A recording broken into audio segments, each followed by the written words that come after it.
नमस्कार दोस्तों, सभी का स्वागत है आपके अपने प्लेटफॉर्म माइंड मैप पर। अंतिम क्लास, चेहरे पे मुस्कान है। इतने दिन इतनी जबरदस्त तैयारी की है, इतनी जबरदस्त तैयारी करवाई है कि आप ना चाहोगे ना तो भी मैं आपका सिलेक्शन करवा दूंगा। कारण यह है कि रिवीजन बड़े जबरदस्त हो चुके हैं और जब रिवीजन जबरदस्त होते हैं तो सिलेक्शन होना पड़ता है। आज की जबरदस्त क्लास में आप सभी का स्वागत है। पेपर का लेवल बता देता हूं। अब आलोक राज जी ने वो निकाल दिया, ट्वीट करके वो नोटिस निकाल दिया कि भाई ये पेपर डिस्कशन नहीं करेंगे। ठीक है जी, लेकिन अब फोर्थ ग्रेड में 10वीं स्तर का पेपर आएगा, वो आता और हम डिस्कशन करते तो भी सेम बात ही। और आपने नोटिस लगा दिया, कोई बात नहीं।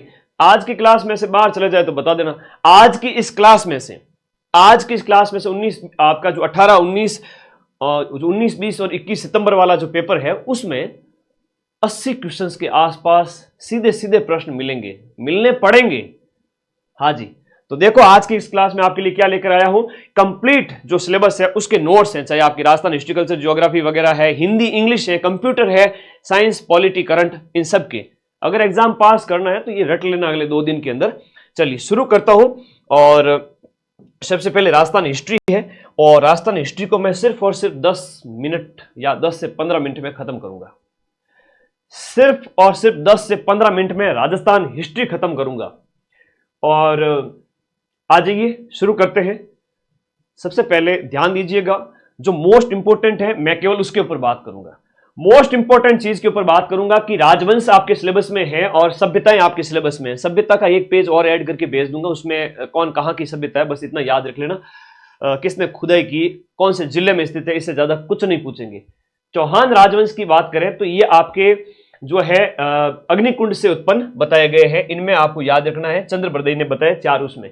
चौहानों के अंदर अभी जो प्रश्न पूछा गया था पटवारी वाले पेपर में, तो चौहानों में जो आदि पुरुष या मूल पुरुष, जो मैं आपको इंपोर्टेंट बताऊं वो थोड़ा ध्यान देना।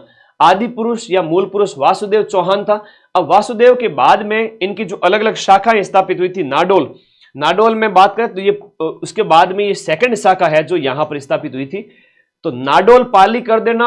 उसके बाद में जालोर, सिरोही, नाडोल, रणथंभौर और आपके हाड़ौती क्षेत्र में कोटा बूंदी। तो यहां पर चौहानों का राज था। कौन इसका संस्थापक था ये आप लोगों को थोड़ा ध्यान रखना है, संस्थापक कौन था। तो जैसे गोविंद राज वाला पूछ लिया जाता है रणथंभौर में, लक्ष्मण चौहान यहां पूछ लिया जाता है, थोड़ा थोड़ा ध्यान रखना। अब इसके अलावा ज्यादा कोई विशेष ध्यान रखना नहीं है, आपको बस देखते जाना है। मैं आपको जो बताऊं सिलेबस के अकॉर्डिंग वो देखते जाओ। यहां पर एक प्रश्न यह आता है कि अजमेर नगर की स्थापना 1113 ईस्वी के अंदर की गई थी और ये आपके किसने की थी? अजय राज ने। अर्णोराज ने वराह मंदिर का निर्माण कराया था। और ये आपका विग्रहराज चतुर्थ जो है वो आपका बिसल देव है, यही आपको याद रखना है। और इसके बाद में पृथ्वीराज चौहान तृतीय इंपोर्टेंट है।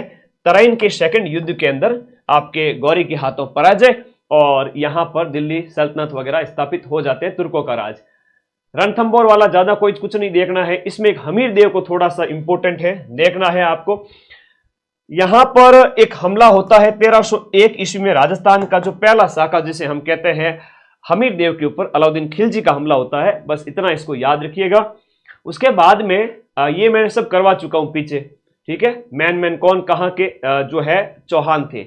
एक जालोर के चौहानों में प्रश्न आता है आपका कानरदेव चौहान, ये आपके कानरदेव के बारे में। 1308 ईस्वी में शिवाना का हमला और 1311 ईस्वी में अलाउद्दीन खिलजी का जालोर के ऊपर हमला होता है। बस इसका इतना ही याद रखना है।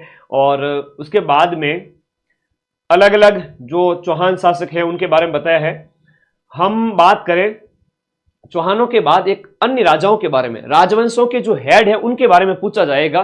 तो ध्यान रखना, कछवाओं के संस्थापक, हम बात करें कछवाओं की, तो कछवाओं का राज आपके इस क्षेत्र में, आपके जयपुर और उसके आसपास के क्षेत्र में, संस्थापक का नाम है दुल्ले राय, तेजकरण, ढोला, एक ही बात है। उधर पूर्वी राजस्थान की तरफ जाओगे तो जाटों की रियासतें थी। सूरजमल जी का नाम आप लोगों को याद रखना ही रखना है, ठीक है, सूरजमल।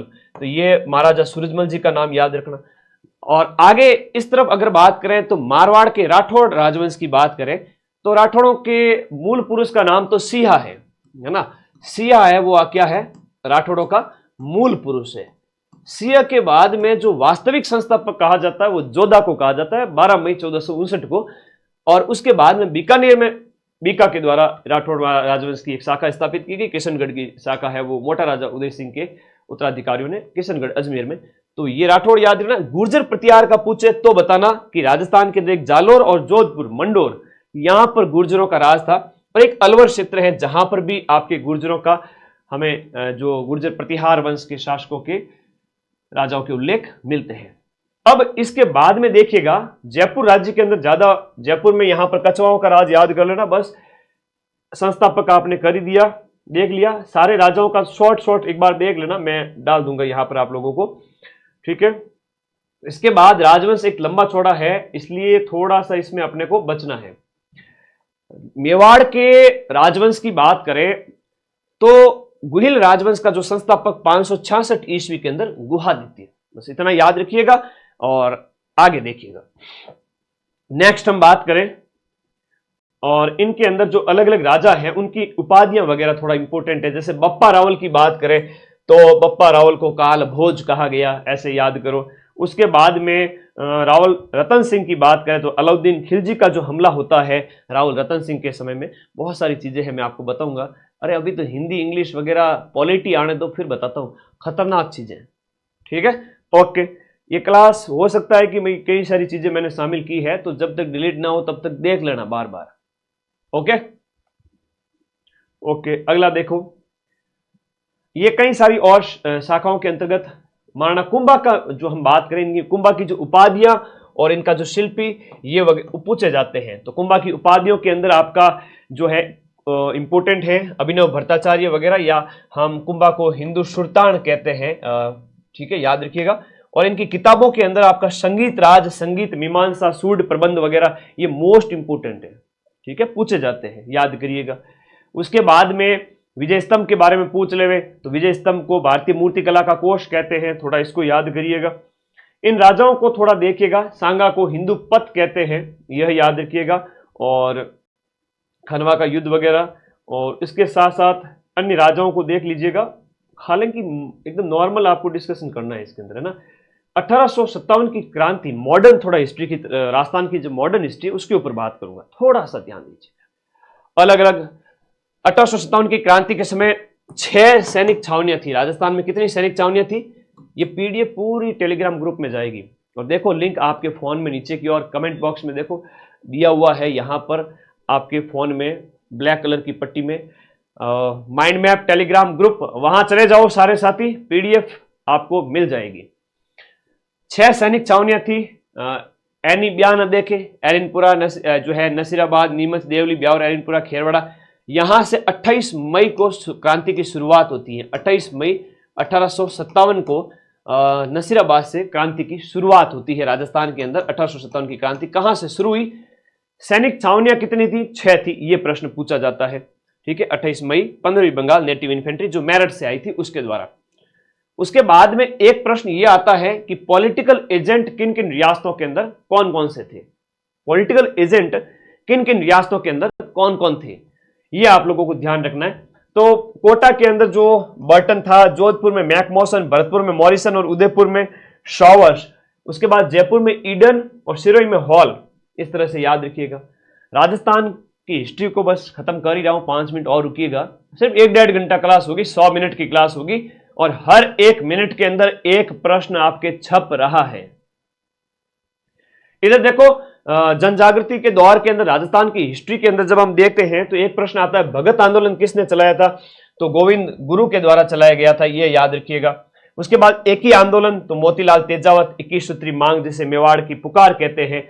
और बिजोलिया किसान आंदोलन की बात करें तो विजय सिंह जी पथिक का नाम आता है, और ये 1897 से लेकर 1941 तक चला था, ये ध्यान रखिएगा। बेंगू में रामनारायण जी चौधरी, बूंदी में नैनूराम जी, ज्यादा ध्यान नहीं देना इसमें, मैन देख लो बस बहुत है। ये थोड़ा पूछ लिया जाता है, भरतपुर में भोजी लंबरदार।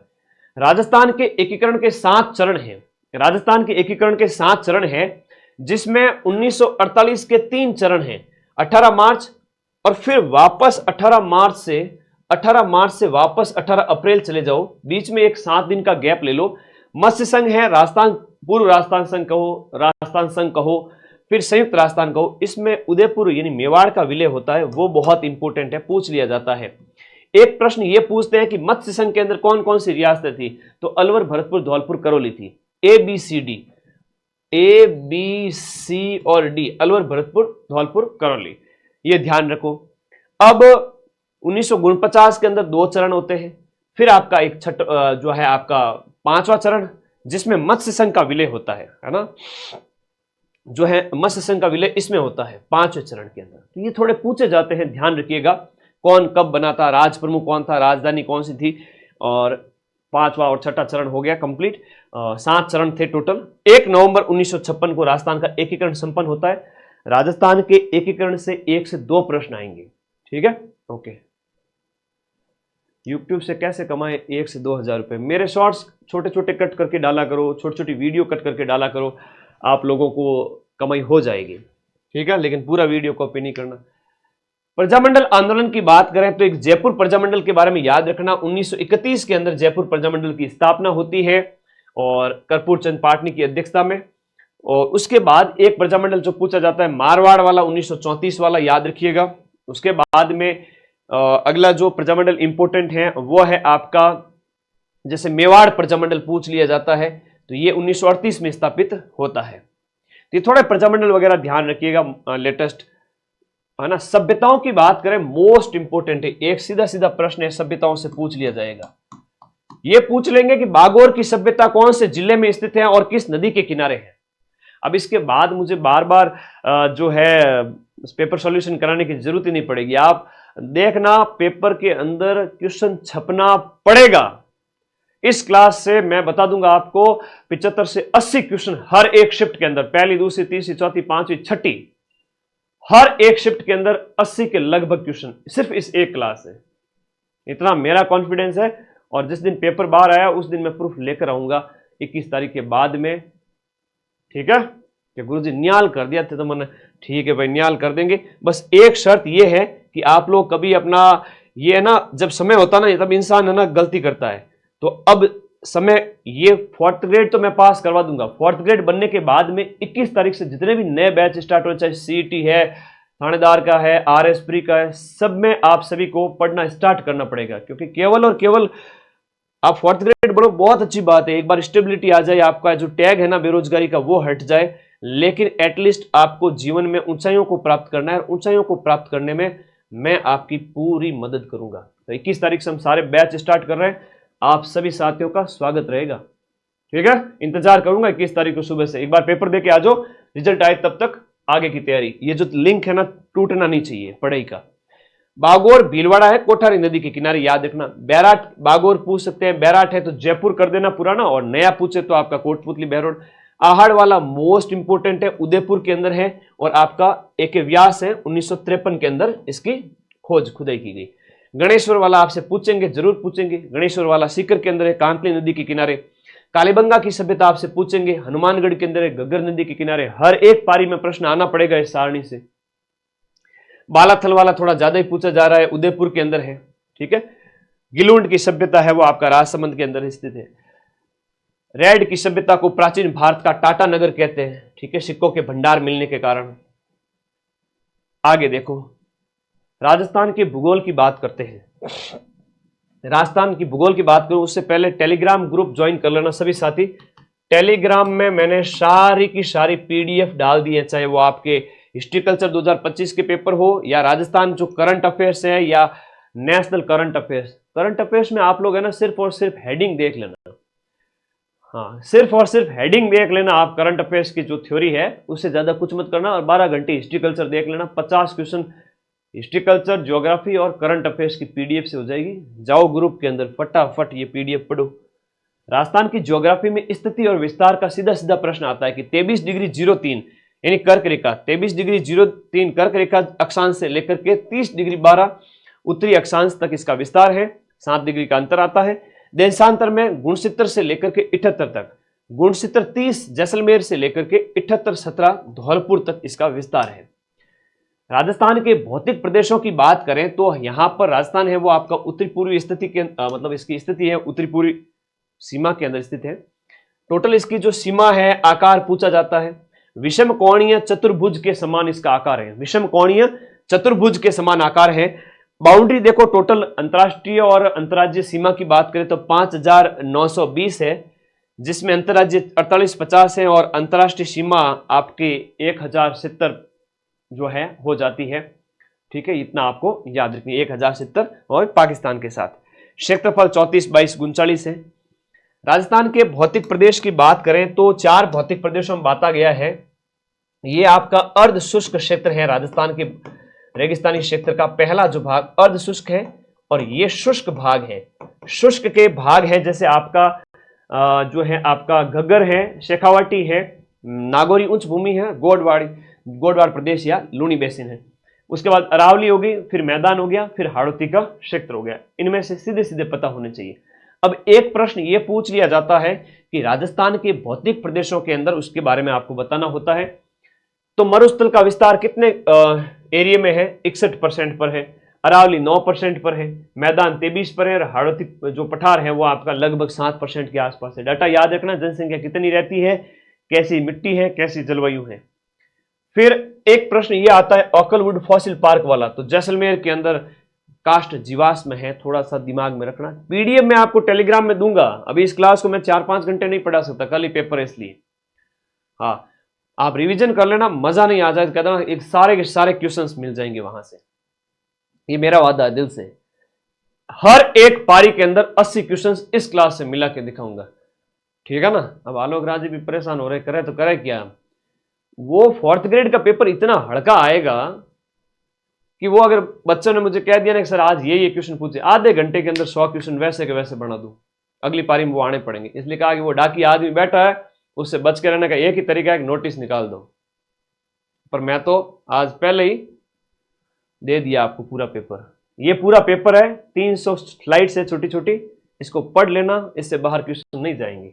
थार का गड़ा इसको कहते हैं, ठीक है। गुरु शिखर सर्वोच्च चोटी है। उड़िया का पठार कहाँ है? आपका सिरोही में, राजस्थान का सबसे ऊंचा पठार। जलवायु का एक प्रश्न आएगा जहां पर आपका ये जो कोपेन का जलवायु वर्गीकरण है ना, ये आपसे पूछा जाता है।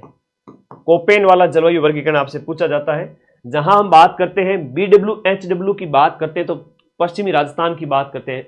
अर्ध ये शुष्क प्रदेश की बात हो रही है, एकदम सूखा प्रदेश है। और BSHW है, ये अर्ध शुष्क की बात हो रही है, अर्ध शुष्क की बात हो रही है। और फिर आगे देखो, CWG है तो मैदान है, AW है तो ये हाड़ौती क्षेत्र और दक्षिणी राजस्थान है। अब इसमें कोई गलती मत कर देना, प्रश्न तो आना पड़ेगा। पेपर में छप चुका है, कल वाले में पेपर में छप चुका है। मैं तो छोड़ता नहीं हूं, RS प्री और थानेदार वाले पेपरों को वहां मिला देता हूं राजस्थान में सबसे हाईएस्ट प्रूफ के साथ में। मुझे तो अब कल आ जाता मेरे सामने तो मैं फिर, इसलिए टेंशन ना लो, तुम सबकी नौकरी लगेगी। चलो माँ का आशीर्वाद दिलवा देता हूं एक बार आज फिर से। बहुत मैं आनंदित हूं कि मुझे इस बात की खुशी है कि माँ का आशीर्वाद आप सभी के साथ रहे। बस आप लोग अपने इस चैनल को सब्सक्राइब करके रखना। मैं देखता हूं आज आप कितने साथी अपने इस चैनल को सब्सक्राइब करते हैं। मेरा आशीर्वाद मिल जाएगा आपको चैनल सब्सक्राइब करने के साथ ही। तो माँ हमारे साथ है हमेशा। मैं फिर से कहूंगा 54,000 पद बहुत ज्यादा होते हैं, आपका सिलेक्शन होना पड़ेगा। प्रकृति साजिश रच रही है आपके नौकरी लगाने के लिए और हर उस बच्चे का सिलेक्शन हो रहा है जिसने थोड़ी बहुत भी मेहनत की है। जो कर लो सब्सक्राइब अपने इस चैनल को। सारी इंफॉर्मेशन, सारी पढ़ाई अपने इसी प्लेटफॉर्म पे हम करेंगे। सीधा सा प्रश्न एग्जाम में आ जाता है, ये पूछ लेते हैं कि अरब सागर में गिरने वाली नदियां कौन सी है। अगर किसी को नहीं पता हो तो अरब सागर इस तरफ है, इधर बंगाल की खाड़ी है। लूणी नदी हो गई, उसके बाद माही हो गई, पश्चिम में बनास हो गई, पश्चिम बनास हो गई, माही हो गई, लूणी हो गई, ये आपके अरब सागर में गिरती है। सीधा सा प्रश्न आएगा। अब इसकी सहायक नदियां भी कई बार पूछ लेते हैं, जैसे सूखड़ी बांडी किसकी सहायक है। लूणी अजमेर के नागपाड़ से निकलती है, माही कहां से निकलती है ये ध्यान रखो। पश्चिम बनास है तो वो आपके सिरोही से निकलती है। कुकड़ी, सूकली वगैरह ये इसकी सहायक नदियां हो जाती है। चंबल नदी है, बनास है, ये सब आपके बंगाल की खाड़ी की तरफ जाती है। और बनास नदी के कई सारे उपनाम है, जैसे वन की आशा, वर्णाशा इसको कहते हैं, ध्यान रखना। चंबल नदी के उपनाम आपको याद रखो, इनकी लंबाई साथ में दी गई है।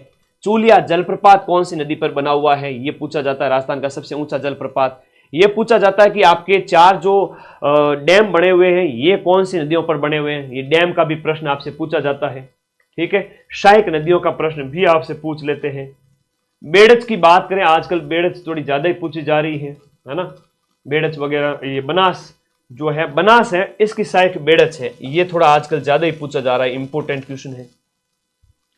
अगला देखिएगा, हम अंतः प्रवाही नदियों के अंदर सीधा हेडिंग देखो, सीधा इस हेडिंग को देखो और सीधा इस पॉइंट को देखो यहां पर कि गगर है, कांतली है, आपकी बाणगंगा है, साबी है, रूपारेल है। सिर्फ और सिर्फ हेडिंग पता हो तो मामला बहुत है। इतना पढ़ लीजिएगा, बहुत है, इतना पढ़ लीजिए, बहुत है। हेडिंग पढ़ लो कि कौन कौन सी अंतः प्रवाही नदियां हैं जो विलीन हो जाती है। सिंचाई परियोजनाएं आपके सिलेबस में है। सिंचाई परियोजना से यह प्रश्न आएगा, भाखड़ा नांगल किन के बीच की है? राजस्थान, पंजाब, हरियाणा। माही बजाज सागर में राजस्थान की 45%, गुजरात की 55% हिस्सेदारी। ब्यास परियोजना, चंबल परियोजना, इंदिरा गांधी नहर परियोजना जिसमें 7 लिफ्ट नहरें और 9 शाखाएं हैं। गंग नहर परियोजना है, राजीव गांधी है। नर्मदा है तो गुजरात, राजस्थान, और इधर बीसलपुर है तो इंपोर्टेंट है, राजस्थान की सबसे बड़ी पेयजल परियोजना। ये सारी मैंने लिख दिया है पेयजल परियोजना। इसमें एक काली सिंध का पूछ लेते हैं, भीम सागर का पूछ लेते हैं, छापी पूछ लेते हैं, तो ये सब झालावाड़ के अंदर है। कोटा का पूछे तो तकली पूछ लेते हैं, सावन भादो परियोजना पूछ लेते हैं, परवन परियोजना आपके हाड़ौती क्षेत्र के अंदर ही, ठीक है। और ये आप लोगों को पिपलाद परियोजना है, इसरदा है, ये सीधे सीधे प्रश्न आएंगे। डूंगरपुर में सोम कमला अंबा है।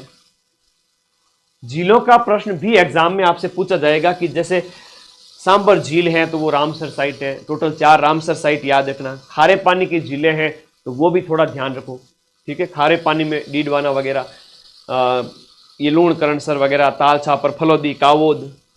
मीठे पानी की झीलों में जयसमंद है जो कि आपके वर्तमान में सलूम्बर जिले में स्थित है, ठीक है। और इस तरह से याद रखो, जयसमंद, पिचोला, फतेह सागर, उदय सागर, राजसमंद। तो मीठे पानी की अलग है, खारे पानी की अलग है। इतना सा दिमाग में सेट कर लेना कौन कौन सी है। उससे ज़्यादा अपने को दिमाग, मतलब जब मैं आपको पीडीएफ दूँ तो आप इस पीडीएफ में उलझना मत। कोई भी बच्चा हर 2 घंटे में इस पीडीएफ को पढ़ के साइड रख सकता है। तो जिनका कल और परसों पेपर है, कल नहीं मतलब परसों पेपर है, उससे आगे है 21 तारीख को, तो वो बच्चे क्या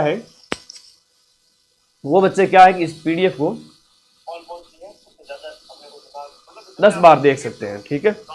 10 बार देख सकते हैं। ये आप लोगों को विशेष ध्यान रखना। मतलब ये हुआ कि इतनी छोटी पीडीएफ है कि आप एग्जाम से पहले 10 बार देख सकते हो।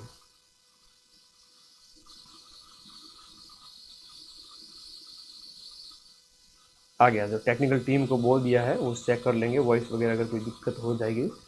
आ जाओ, आप टेंशन ना करो, आप तो एकदम मतलब नौकरी लेने वाले बच्चे हो सारे के सारे। आ जाओ भाई। सीटी 12 का बैच अरे अभी स्टार्ट हुआ है, जस्ट नया 21 तारीख से स्टार्ट हो रहा है। बढ़िया पढ़ना स्टार्ट करो, 4th ग्रेड बन करके जिंदगी भर है ना ऊंचाइयों पे पहुंचने की कोशिश करना। अभी वो जज्बा आएगा नौकरी लेने का कि देखो 4th ग्रेड लग गए, नौकरी हाथ में आने के बाद आप RS वाला भी फाइट कर लोगे, इतना मुझे विश्वास है। वॉइस सही हो रही है, टेक्निकल टीम सही कर रही है, तो आप ये जिंदगी में एक आपको बूस्ट करेगा। ध्यान रखना, नौकरी तो लगेगी 4th ग्रेड में 100% लगेगी, लेकिन पेपर कल देखना बढ़िया आवे, उस हिसाब से जनरल ओबीसी बच्चे थोड़ा सा रिस्क ले रहे हैं, बाकी वाले बच्चे अपनी अपनी कैटेगरी के अकॉर्डिंग सेफ रहे हैं। मीठे पानी की जिलों में नक्की है, आना सागर है, फॉय सागर, पुष्कर, कायलाना पूछ लेते हैं भाई कहाँ पर है, और सिलीसेड पूछ लेते हैं कहाँ पर है। तो इस तरह से थोड़ा याद रखिए। मिट्टियों के अंदर राजस्थान की मिट्टियों में एंटी सॉल है, वो ठेठ पश्चिम में है, और उसके बाद में इधर आ जाती है वो आपकी एरिडी सॉल आ जाती है। अर्ध शुष्क क्षेत्र के अंदर आ जाती है एरिडी सॉल आ जाती है इधर, और इधर अल्फी सॉल आपकी मैदान में है, इंसेप्टी सॉल साउथ राजस्थान में, और वर्टी सॉल हाड़ौती क्षेत्र के अंदर। जनसंख्या लास्ट टॉपिक है राजस्थान ज्योग्राफी का। सीधा सा प्रश्न आएगा, मैं बता देता हूं, 3 क्वेश्चन आएंगे कल के पेपर में, हर एक पारी के अंदर वो यहीं से आएंगे। राजस्थान की सबसे ज्यादा जो वैसे लिटरेसी है वो आपके 66% है, हम बात करें, और लिटरेसी के अंदर हम बात करें, जनसंख्या 6,85,00,000 अकॉर्डिंग टू 2011 की जनगणना के अनुसार। सर्वाधिक साक्षरता कोटा की है 76.6, और सबसे कम है वो जालोर की है। तो ज्यादा कम याद रखना, पुरुष साक्षरता में झुंझुनू सबसे आगे है, और महिला साक्षरता में कोटा आगे है, ठीक है। और महिला साक्षरता में जालोर सबसे पीछे है, ये याद रखो। जन घनत्व सीधा सीधा एग्जाम में पूछ लेंगे। सर्वाधिक जन घनत्व आपका 500 प्लस जयपुर और भरतपुर का है, और जो कि 504 भरतपुर का है, और जयपुर का 600 के करीब, 595 के आसपास। और उधर हम बात करें जैसलमेर का 17 है, दशक में सबसे ज्यादा वृद्धि बाड़मेर में है, वो बच्चे सबसे ज्यादा पैदा होते हैं 32%। गंगानगर की ग्रोथ रेट है वो पिछले 10 साल में काफी कम रही है। लिंगानुपात सेक्स रेशियो है, डूंगरपुर का सबसे ज्यादा है, धौलपुर का सबसे कम है, और 928 हमारा टोटल जो है लिंगानुपात है। दशक की वृद्धि हमारी 21% है। राजस्थान का जन घनत्व कितना है, एक जो है प्रति वर्ग किलोमीटर में 200 लोग रहते हैं। छोटी छोटी चीजें याद करना, बहुत सिंपल सिंपल जनसंख्या के क्वेश्चन पूछे जाएंगे। राष्ट्रीय उद्यान आपके 3 है, ध्यान रखना। अभ्यारण्यों की बात करें तो राष्ट्रीय मरु उद्यान सबसे बड़ा है। तो अब थोड़ा कंप्यूटर पढ़ लेते हैं, और कंप्यूटर के अंदर गलती मत कर देना। अच्छा, सब कंप्यूटर कोचिंग वाले कॉपी कर रहे हैं। हाँ देखा मैंने सुबह से ही, सिर्फ ये पढ़ लो नौकरी ले लो। 10-10, 20-20 साल पुरानी कोचिंग भी अपने थंबनेल को कॉपी कर रही है। इसका मतलब जमाना बदल चुका है, अब इन तिलों में तेल नहीं रहा। अब लोग अपनी कॉपी कर रहे हैं, इसका मतलब अपन आगे हैं, सबसे आगे आ जाओ मेरे बच्चों। ये हिस्ट्री कल्चर ज्योग्राफी तो मैंने इसलिए फास्ट पढ़ा दी कि आप लोगों ने सब कुछ पढ़ रखा है, खत्म है सारा मामला। 12 घंटे वाली क्लास और करंट अफेयर्स की पीडीएफ टेलीग्राम में देख लीजिए जाके, ठीक है। सगला ने एक बार फिर से कह देता हूं, चले जाओ रे टेलीग्राम में, चले जाओ, ये रहा नीचे लिंक। हाँ, पढ़ लेना जा करके। सर आप बहुत मेहनत करते हो, जीव जाने भाई मारो। लाल 25 दिन मम्मी पापा बात को नहीं करी, टंगू खाना को नहीं खाया लाल 2 दिन, और रात दिमाग है वो ऐसे ऐसे कर रहा है, नींद आ रही है भयंकर वाली।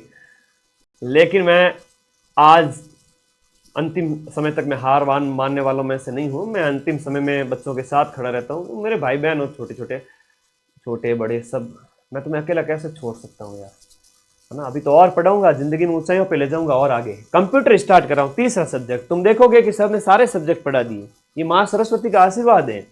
कंप्यूटर में देखता हूँ 5 में से 5 प्रश्न यहाँ पर आज की क्लास में से आपको सीधे सीधे देखने को मिलेंगे। जहां एलन ट्यूरिंग को कहते हैं तो आधुनिक कंप्यूटर का जनक कहते हैं। किसको कहते हैं? एलन ट्यूरिंग को आधुनिक कंप्यूटर का जनक इनको कहते हैं। और चार्ल्स बेबेज है, उसको कहते हैं, ठीक है जी, नॉर्मल शब्दावली है, चार्ल्स बेबेज। पटवारी का पेपर आने के बाद में मुझे लग गया 4th ग्रेड का पेपर कितना सरल आएगा, क्योंकि इसीलिए तो ये रोक लगानी पड़ी इनको, अधीनस्थ बोर्ड के चेयरमैन को, कि भाई पेपर तो इतना हल्का आएगा, सिंपल सिंपल से क्वेश्चन तो बच्चे सब बता देंगे। तो अगली पारियों वाले बच्चों के तो बल्ले बल्ले, पहली पारी वालों के साथ बोल रहे हैं कि धोखा हो जाए, पर पहली पारी वालों को तो इतना पढ़ा दिया, क्या दिक्कत है। तो पटवारी में इतना हड़का आया तो 4th ग्रेड उससे भी हड़का है। लेकिन जोश में होश मत गंवाना। पेपर जब भी कर रहे हो ध्यान रखना, मदन सर पीछे छड़ी लेके खड़े हैं, है ना, बुद्धि के पीछे खड़े, एक पड़ेगी ऐसे, ध्यान रखना मेरी बात को। कल्चर करा ही नहीं, कल्चर सबसे लास्ट में, कल्चर बड़ी है थोड़ी, और सबसे लास्ट में कराऊंगा। ध्यान रखना, मैं तुम्हारे पीछे छड़ी लेके खड़ा हूं एग्जाम हॉल में, गलती मत करना।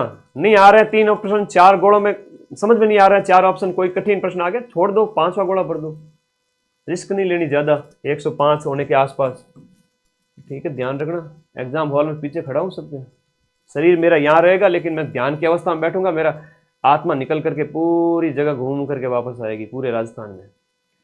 तो हार्डवेयर की बात हो रही है। हार्डवेयर जो भौतिक, जिन्हें हाथ से छू सकते हैं, वो सारे हार्डवेयर कहलाते हैं। सीपीयू के अंदर आपका एलयू भी आता है, सीपीयू वगैरह सारा है। इनपुट डिवाइस, आउटपुट डिवाइस की हमने बात की, तो ये पूरा क्या है, वर्गीकरण बताया गया है। अब ये पूरा कंप्यूटर हार्डवेयर की बात हो रही है। कंप्यूटर हार्डवेयर में क्या है, जिन्हें हम देख सकते हैं, छू सकते हैं, वो सब हाथ से छू सकते हैं, ह से हाथ, ह से हार्डवेयर, ठीक है। घनी चौकी बात है। आगे आ जाओ, जिनमें सब चीज आ जाए। इनपुट आउटपुट डिवाइस दोनों है, वो आपके कौन से हैं, ये वाले। इनपुट भी है, आउटपुट भी है, पेन ड्राइव, सीडी, वेबकैम वगैरह। बाकी आप प्लॉटर वगैरह आउटपुट है, जॉयस्टिक, स्कैनर है, वो इनपुट है। एक प्रश्न सीधा छपेगा इसमें से, सीधा आना पड़ेगा कि स्कैनर कैसी डिवाइस है, स्कैनर इनपुट है। प्रश्न आएगा प्लॉटर कौन सी डिवाइस है, पेपर में आएगा तुम्हारे, छप चुका है। पूछेंगे प्लॉटर क्या है, कि प्लॉटर आउटपुट है। और इसके अलावा तुम्हारे पूछ लेंगे कि वेब कैमरा कैसी है, इनपुट आउटपुट है, तो ये थोड़ा कठिन में आ जाता है, इसको भी याद करो। स्कैनर है, जॉयस्टिक है, सब इनपुट में आते हैं। फिर आगे बात करें मेमोरी के अंदर बात करें तो एक है आपकी प्राथमिक मेमोरी। कौन सी वाली? प्राथमिक। तो प्राथमिक वाली याद रखना, प्राथमिक में आपकी है वो आपकी रैम रोम वगैरह सब आ जाती है, कैश मेमोरी भी आ जाती है, रजिस्टर भी आ जाता है ना, कैश मेमोरी, ये सब आ जाती है प्राथमिक के अंदर।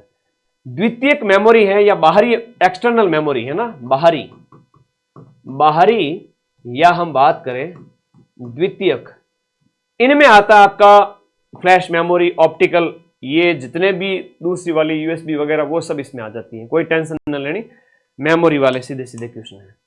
सॉफ्टवेयर की बात करें तो एप्लीकेशन सॉफ्टवेयर भी है और इधर सिस्टम सॉफ्टवेयर भी है।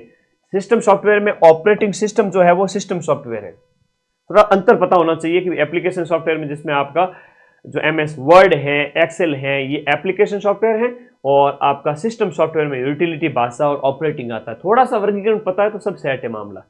कंप्यूटर को काम करवाने के लिए जो निर्देश देने पड़ते हैं, डायरेक्शंस, वो सॉफ्टवेयर के अंदर आते हैं। यहाँ कंप्यूटर के अंदर मैंने बता दिया कि भाई सॉफ्टवेयर के अंदर आपका जो सिस्टम में क्या आता है, एप्लीकेशन में क्या आता है, एक सामान्य वर्गीकरण किया है इंटरनेट की चीजों का सहारा लेकर के। तो इसलिए कह रहा हूं कि क्लास हो सकता है कई बार कॉपीराइट कुछ आ जाए तो क्लास हमें फिर डिलीट करनी पड़ सकती है, इसलिए देख लेना इस क्लास को एग्जाम से पहले, आपके पेपर कल है परसों है, उससे आगे 2 से 3 बार रिवाइज कर लेना, ठीक है।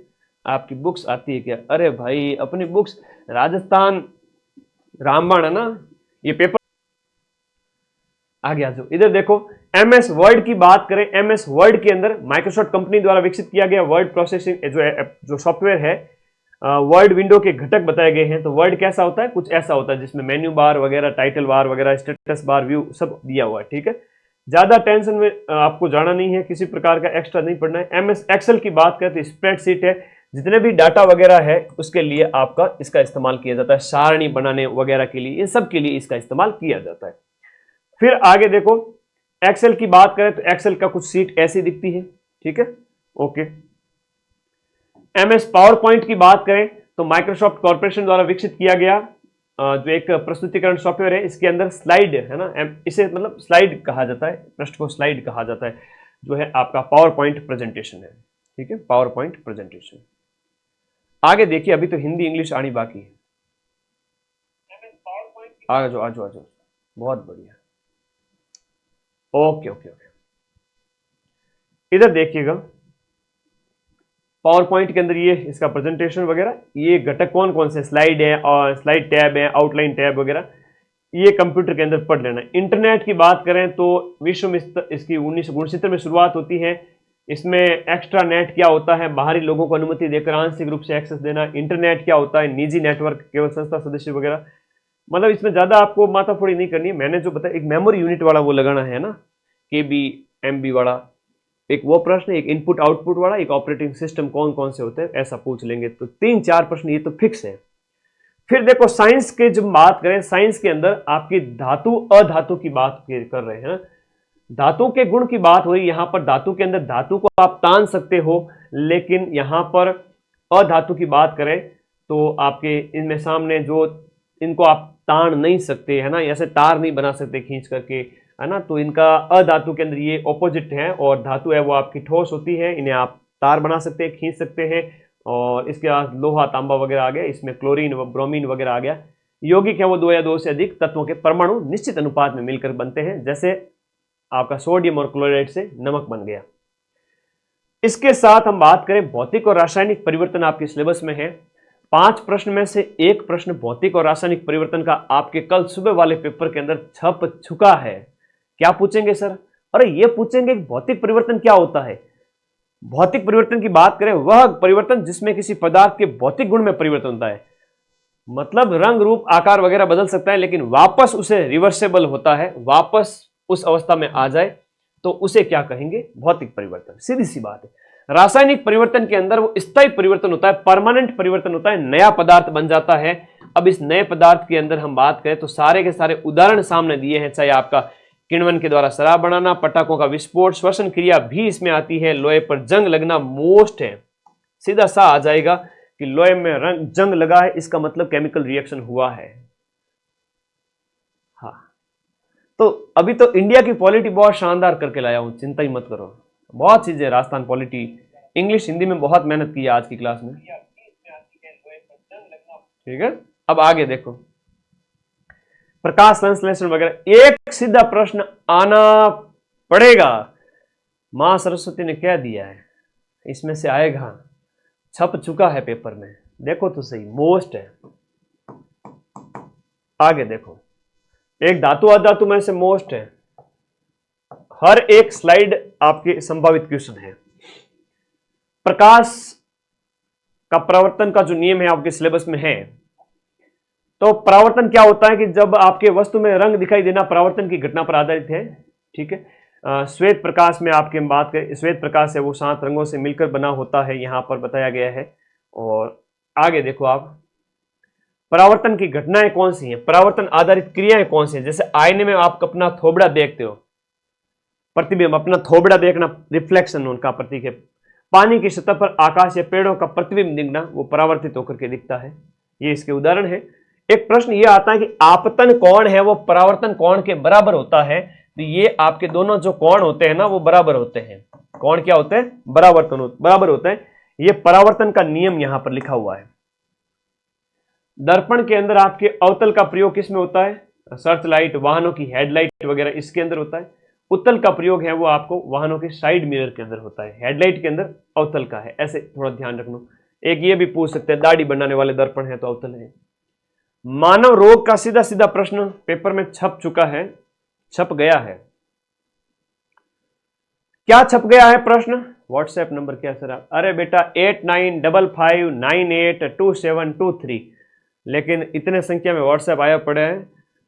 खैर कल से थोड़ा, आज तो मैं रेस्ट करूंगा, कल सुबह से सबकी रिप्लाई दूंगा, सभी को आशीर्वाद, एक स्टेटस लगा दूंगा तो देख लेना, तुम लोग भी खुश हो जाओगे। तो आज तो मुझे माफी चाहता हूं कि मैं रिप्लाई नहीं दे पाऊंगा, कल सुबह से सबको रिप्लाई दे दूंगा। वैसे भी अभी पेपर सॉल्यूशन पे रोक है तो हम अपनी तरफ से दूसरा पढ़ाई ऐप में करवाएंगे और दूसरे यूट्यूब पे दूसरी क्लासेस लगेंगी पेपर सॉल्यूशन के अलावा, तो कर सकते हैं आप व्हाट्सएप।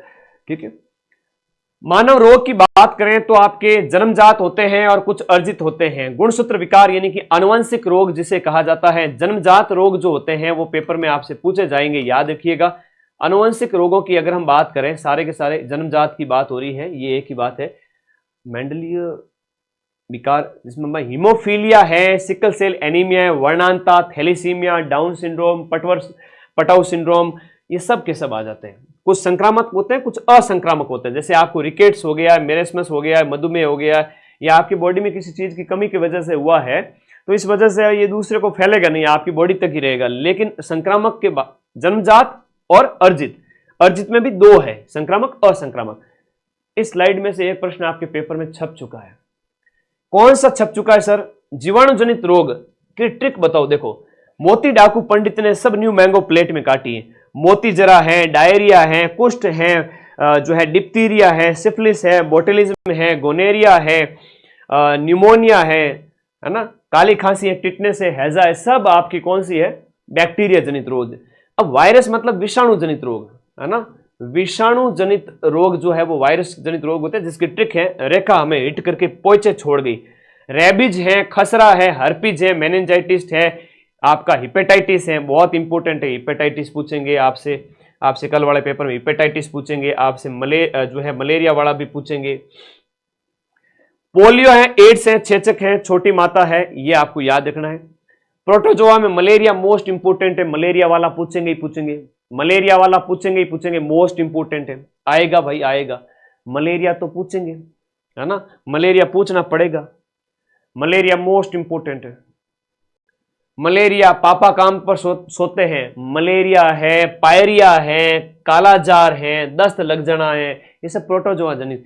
अब इधर कृमि जनित रोग है जिसमें आपका अलग अलग है, और कवक जनित जो रोग है, कवक जनित रोग, कवक में आपका दाद, खाद, एथलीट फुट है, खाज है, खुजली है, ये सब कवक के रोग है। मानव शरीर की हम बात करें तो वृक्क की संरचनात्मक इकाई कई बार पूछ लिया जाता है, तो वृक्क किडनी जो है वो आपके कैसे काम करती है, हम बात करें इसके बारे में, आगे देखिएगा सर आप जो। अरे धन्यवाद बेटा, आपने इस चैनल को सब्सक्राइब कर लीजिए, जिंदगी में कभी निराशा नहीं मिलेगी, हर समय साथ दूंगा, चाहे ऐप के अंदर पढ़ाऊंगा पूरे साल जम करके, और लास्ट टाइम में रिवीजन भी सबसे ज्यादा कराऊंगा, ये मेरा वादा है। जो माइंड मैप ऐप में पढ़ता है ना उस बच्चे को कभी निराशा नहीं होती। 90% क्वेश्चन एज इट इज मिलते हैं। तो 21 तारीख के बाद अपना पसंदीदा बैच ज्वाइन कर लेना। इधर देखो, मानव शरीर में तो कितनी हड्डियां होगी, सामान्य सा कॉमन सा क्वेश्चन है। मानव शरीर में जो कितनी हड्डियां होती है, कॉमन सामान्य सा क्वेश्चन है। किडनी की जो हम बात करें, किडनी जो है उसकी जो संरचनात्मक इकाई होती है, वो जो कार्य करने वाली जो नेफ्रॉन है, स्पाइरोमीटर से श्वसन मापा जाता है। कुपिका है वो फेफड़ों की छोटी इकाई है। मास्टर ग्रंथि किसे कहते हैं? मास्टर है मास्टर, पीयूष ग्रंथि, मटर के आके के समान, मटर के दाने के समान। तो मानव रोग वगैरह इतने सिलेबस में थे। एक प्रश्न ये बहुत इंपॉर्टेंट है, आपके पेपर में आएगा। क्या पूछेंगे? ये पूछेंगे आपको कि इंसुलिन है वो आपका मधुमेह रोग है वो किसकी कमी से होता है? इंसुलिन हार्मोन से। और ये अग्नाशय की बीटा कोशिकाओं के द्वारा स्रावित किया जाता है। तो अग्नाशय वाला आपको याद रखना है। उसके बाद में आप बात करो तो यहां पर जो है पूछ रहा है इस प्रश्न के अंदर कि आपका जो न्यूरॉन होते हैं ना, वो तंत्रिका तंत्र की सबसे छोटी इकाई है और वो आपके मस्तिष्क तक सूचनाएं पहुंचाते हैं। फिर बाद में ब्लड प्रेशर वगैरह। अच्छा, ब्लड के अंदर ये पूछ लेते हैं कि सबको देने वाला कौन है? ओ दाता। ओ देने वाला दाता है, लेकिन ए भी है वो सबसे ग्रहण करता है। सर्वग्राही रक्त समूह। मानव शरीर की सबसे बड़ी ग्रंथि जो है ना, वो पाचक ग्रंथि है, वो आपका यकृत है। शरीर के अंदर का सबसे बड़ा अंग जो है वो आपका कौन सा है? शरीर के अंदर का सबसे बड़ा अंग है वो आपका यकृत ही है। आशीर्वाद दे दो सर। मारा आशीर्वाद सगुना के साथ है। बस अपने इस चैनल को सब्सक्राइब करके जुड़ जाओ, जितने साथी जुड़े हुए हैं, क्योंकि जिस गति से आप लोग जुड़ते हैं ना, मुझे खुशी होती है। मेरे पढ़ाने का जो महत्व है वो समझ में आता है आपको। इधर देखिएगा, 4 प्रकार के दांत होते हैं, कृतनक है, रदनक है, चवर्णक वगैरह। फिर देखिएगा, आनुवंशिकता के जनक, वो जो पेपर में क्वेश्चन दिख रहा है, मुझे लिफाफा ऊपर करके देख लूं, चक्षु, अंतर चक्षु दृष्टि से छपा हुआ है। क्या छपा हुआ है सर? अरे ये छपा हुआ है कि आनुवंशिकी के जनक कौन से हैं। आपको दिखता है सर? हाँ, ध्यान लगाना पड़ता है, दिमाग में पता चलता है पहले से ही कि ये प्रश्न आएगा। ये छप गया भाई। ग्रेगर जॉन मेंडल जो ऑस्ट्रिया के पादरी थे, उन्होंने मटर के ऊपर लैंगिक जो प्रयोग किया था वो आपका याद रखना। ऑस्ट्रिया के थे पादरी, और लैंगिक जनन याद रखना। हाँ, मुझे दिख रहा है ये क्वेश्चन आ गया पेपर के अंदर। ठीक है, अब अगला देखो। साइंस कंप्लीट होती है। साइंस के अंदर मानव रोग, जिसमें से आपका पक्का मलेरिया है, हेपेटाइटिस है, ये जितने भी आपके हैजा वगैरह है पूछेंगे, छपा हुआ है पेपर में। आगे बात करें हिंदी। हिंदी को मैं थोड़ा सा ज्यादा ही पीछे पड़ा हूं, इसमें ध्यान रखिएगा। हिंदी में ज्यादा पीछे पड़ा हूं क्योंकि साइंस हो गई आपकी, राजस्थान जीके, इंडिया जीके, ये नोट्स आपको पढ़ने हैं। मैं तो खाली डायरेक्शन दे रहा हूं कि मेरे भाई ये पढ़ लेना, मेरे दोस्तों ये पढ़ लेना, ये पढ़ लेना, ये क्वेश्चन आएंगे। I am just telling you the level of paper कि भाई अगले 2-3 दिन कैसा पेपर आने वाला है। मैं ये बताने आया हूं, मैं ये नहीं बताने आया हूं कि मैं आपको डीप स्टडी कराऊंगा अगले 1.5 घंटे में। 1 घंटे में डीप स्टडी नहीं होती है। 1 घंटे में मेरे दोस्त जो है उनको ये बता रहा हूं कि ये पढ़ लेना, ये इंपॉर्टेंट है, ये पेपर का लेवल है, क्योंकि कल से हमारे ऊपर प्रतिबंध लगने वाले हैं, है ना। तो चलो, जो संस्था है उनका कहा मानते हैं। तो नोटिस निकाल दिया उन्होंने, इज्जत रह गई, वरना तो मैं तो कहाँ मानने वाला था। बिना नोटिस के तो मैं तो सॉल्यूशन करवाने आ जाता। पूरे राजस्थान में सारी कोचिंग तो डर जाती, मैं सीना ठोक के सॉल्यूशन करवाने आता। खैर कोई बात नहीं, नोटिस का सम्मान करेंगे। बिना नोटिस होता तो हम करवा देते। मेरे भाई, हिंदी के 20 क्वेश्चंस आएंगे और मेरे सभी दोस्त 20 में से 15 से कम तो किसी के होने ही नहीं चाहिए, है ना। सबके इससे ज्यादा ही होने चाहिए। हिंदी में आप लोग 33 में से 30 प्लस तो नंबर लेके आना। कैसे आएंगे सर? अरे आ जाओ, इधर आओ, इधर आओ। डरते बहुत हो एक तो। मेरे प्यारे दोस्त, मेरे प्यारे भाई बहन, आप लोग इतने डरते क्यों? मैं हूं ना। देखो, सीधा शब्द पहला संज्ञा है आपके सिलेबस के अंदर। संज्ञा लिखा हुआ है? हाँ सर, संज्ञा लिखा हुआ है। अच्छा जी, तो संज्ञा लिखा हुआ है तो संज्ञा में क्या कहा है? देखो, संज्ञा जो भी आप व्यक्ति, वस्तु, जाति, द्रव्य, गुण, भाव, स्थान जो देखते हैं उन्हें आप संज्ञा है, उन्हें आप क्या कहोगे? संज्ञा कहोगे। संज्ञा के अंदर 5 प्रकार है। कितना है गुरुजी? 5 है। इतना याद होना चाहिए। अगर इतना याद नहीं है तो फिर मामला गड़बड़ है। संज्ञा के कितने भेद? 5 कौन से? व्यक्तिवाचक संज्ञा, अगर मदन सर की बात हो रही है, एक नाम है मदन सर, है तो आपका व्यक्ति हो गया। राम की बात हो रही है तो राम मतलब व्यक्ति। जाति की बात हो रही है मतलब मनुष्य, मनुष्य एक जाति है, लेकिन राम की बात होते ही वो सीधा व्यक्ति में चला गया। भाव की बात हो रही है, बचपन है ना, बचपन जैसे भाव है, भाव आ रहा है कोई चीज है ना, बचपन जैसे बचपन है ना, ऐसे बच्चे से बना हुआ है बचपन, तो बच्चा क्या है, एक जातिवाचक संज्ञा है। लेकिन चुन्नू मुन्नू टिन्नू मीनू छोटो से बच्चों नाम से पुकारा तो वो व्यक्ति में चला गया, लेकिन बच्चा एक जाति है तो बच्चे से बचपन बन गया, तो जाति से भाववाचक संज्ञा। द्रव्यवाचक के अंदर सोना, लोहा, पानी, ऐसे है ना, याद करो। समूह के अंदर जैसे कक्षा में बच्चे बैठे हैं, ये इतनी सिंपल संज्ञा है। संज्ञा हो गई गुरुजी? अरे हो गई, पलक झपकते ही हो गई, चिंता ही मत करो। थानेदार का बैच है वो आपको एक बढ़िया आराम से 21 तारीख से पढ़ेंगे। समूह बन गया, 5 संज्ञा है। संज्ञा के बाद में सर्वनाम, वह शब्द जो संज्ञा के बदले में आए। आप राम नहीं बोलोगे, राम की जगह बोलोगे वह जा रहा है, तो उसकी जगह इस्तेमाल किए गए शब्द। जैसे अंदर बात हो, आप अपना काम स्वयं कीजिए है ना, स्वयं जाओ। निश्चयवाचक, वह उसका घर है, तो निश्चयवाचक सर्वनाम है। अनिश्चय, अरे कोई आ रहा है दूर से पर मुझे दिख नहीं रहा है, अनिश्चय। संबंध है, जो मेहनत करेगा वो सफलता को प्राप्त करेगा, संबंधवाचक। प्रश्नवाचक है ना, कौन जा रहा है, प्रश्नवाचक सर्वनाम हो गया। अंधेरे में कोई है लेकिन मुझे दिखाई नहीं दे रहा है, अनिश्चयवाचक हो गया है ना। प्रश्न पूछ रहा है तो कौन जा रहा है, प्रश्न इन्वर्टेड, जो कोमा के कहते हैं इन्वर्टेड, क्वेश्चन मार्क के साथ पूछा जाए तो ये सर्वनाम के भेद है। क्रिया की बात करते हैं, सीधी सीधी बात करता हूं, क्रिया की बात है, क्रिया की बात करते हैं सीधे सीधे। क्रिया की अगर बात करें तो ठीक है, एक्टिविटी होती है उसको कहते हैं। अब क्रिया के अंदर जैसे राम खेल रहा है तो खेलना वगैरह क्रिया हो गई। अब सकर्मक और अकर्मक, सीधा सा उदाहरण है, अकर्म के अंदर सिर्फ सब्जेक्ट होता है प्लस वर्ब होती है, सब्जेक्ट प्लस वर्ब होता है। जबकि सकर्मक, हम बात करें सकर्म है ना, सकर्मक, सकर्मक क्रिया होती है। उस सकर्मक क्रिया के अंतर्गत क्या होता है, सब्जेक्ट भी होता है प्लस वर्ब भी होती है, इंग्लिश पढ़ा रहा हूं साथ साथ में, और प्लस ऑब्जेक्ट भी होता है। जैसे सांप रेंगता है, एक अकर्म क्रिया है, कर्म है ही नहीं इसमें। सांप जमीन पर रेंग रहा है तो जमीन ऑब्जेक्ट आ गया। आई बात समझ में? तो सकर्म में अकर्म में अंतर आना चाहिए। अकर्म मतलब कर्म गायब है। विशेषण की बात करें तो विशेषण एक ऐसा शब्द है जो संज्ञा और सर्वनाम की विशेषता बताता है। जैसे काला है, सुंदर है ना, कि भाई रमेश है वो काला है, तो रमेश क्या है, एक व्यक्तिवाचक संज्ञा है और उसकी विशेषता बताई जा रही है कि वो है, वो कालियो है। ठीक है तो गणी लेकिन कालियो है, सीधी सी बात है। तो विशेषण में गुण होता है, परिमाण यानी मात्रा है, संख्या होती है, सार्वनामिक होता है, व्यक्तिवाचक विशेषण, इसके अलग अलग प्रकार है, अलग अलग। उसके अंदर हम बात करें तो आगे देखिएगा, गुणवाचक विशेषण में जैसे काला है, गोरा है। संख्या में जैसे 10 बच्चे खेल रहे हैं, कितने बच्चे खेल रहे हैं, 10 बच्चे, तो 10 एक विशेषण है संख्या का। परिमाण यानी कि मुझे गेहूं दीजिए, कितने, 1 किलो गेहूं दीजिए, 1 किलो क्या हो गया, विशेषण हो गया। सार्वनामिक, वह व्यक्ति है ना, वह व्यक्ति, तो व्यक्ति की विशेषता हुई वह व्यक्ति, तो इस तरह से विशेषता बताई जाए। तत्सम और तद्भव आपके सिलेबस में है।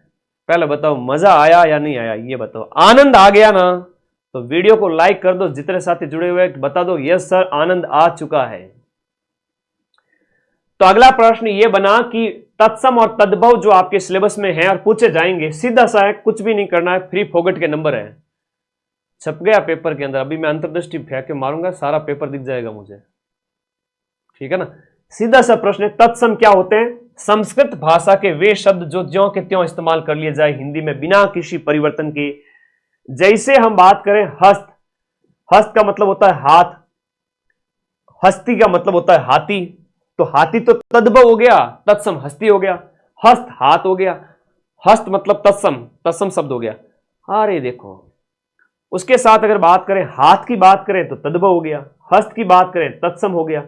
तद्भव मतलब तत्सम से बनने वाले जो है ना, आम बोलचाल के जो शब्द होते हैं वो।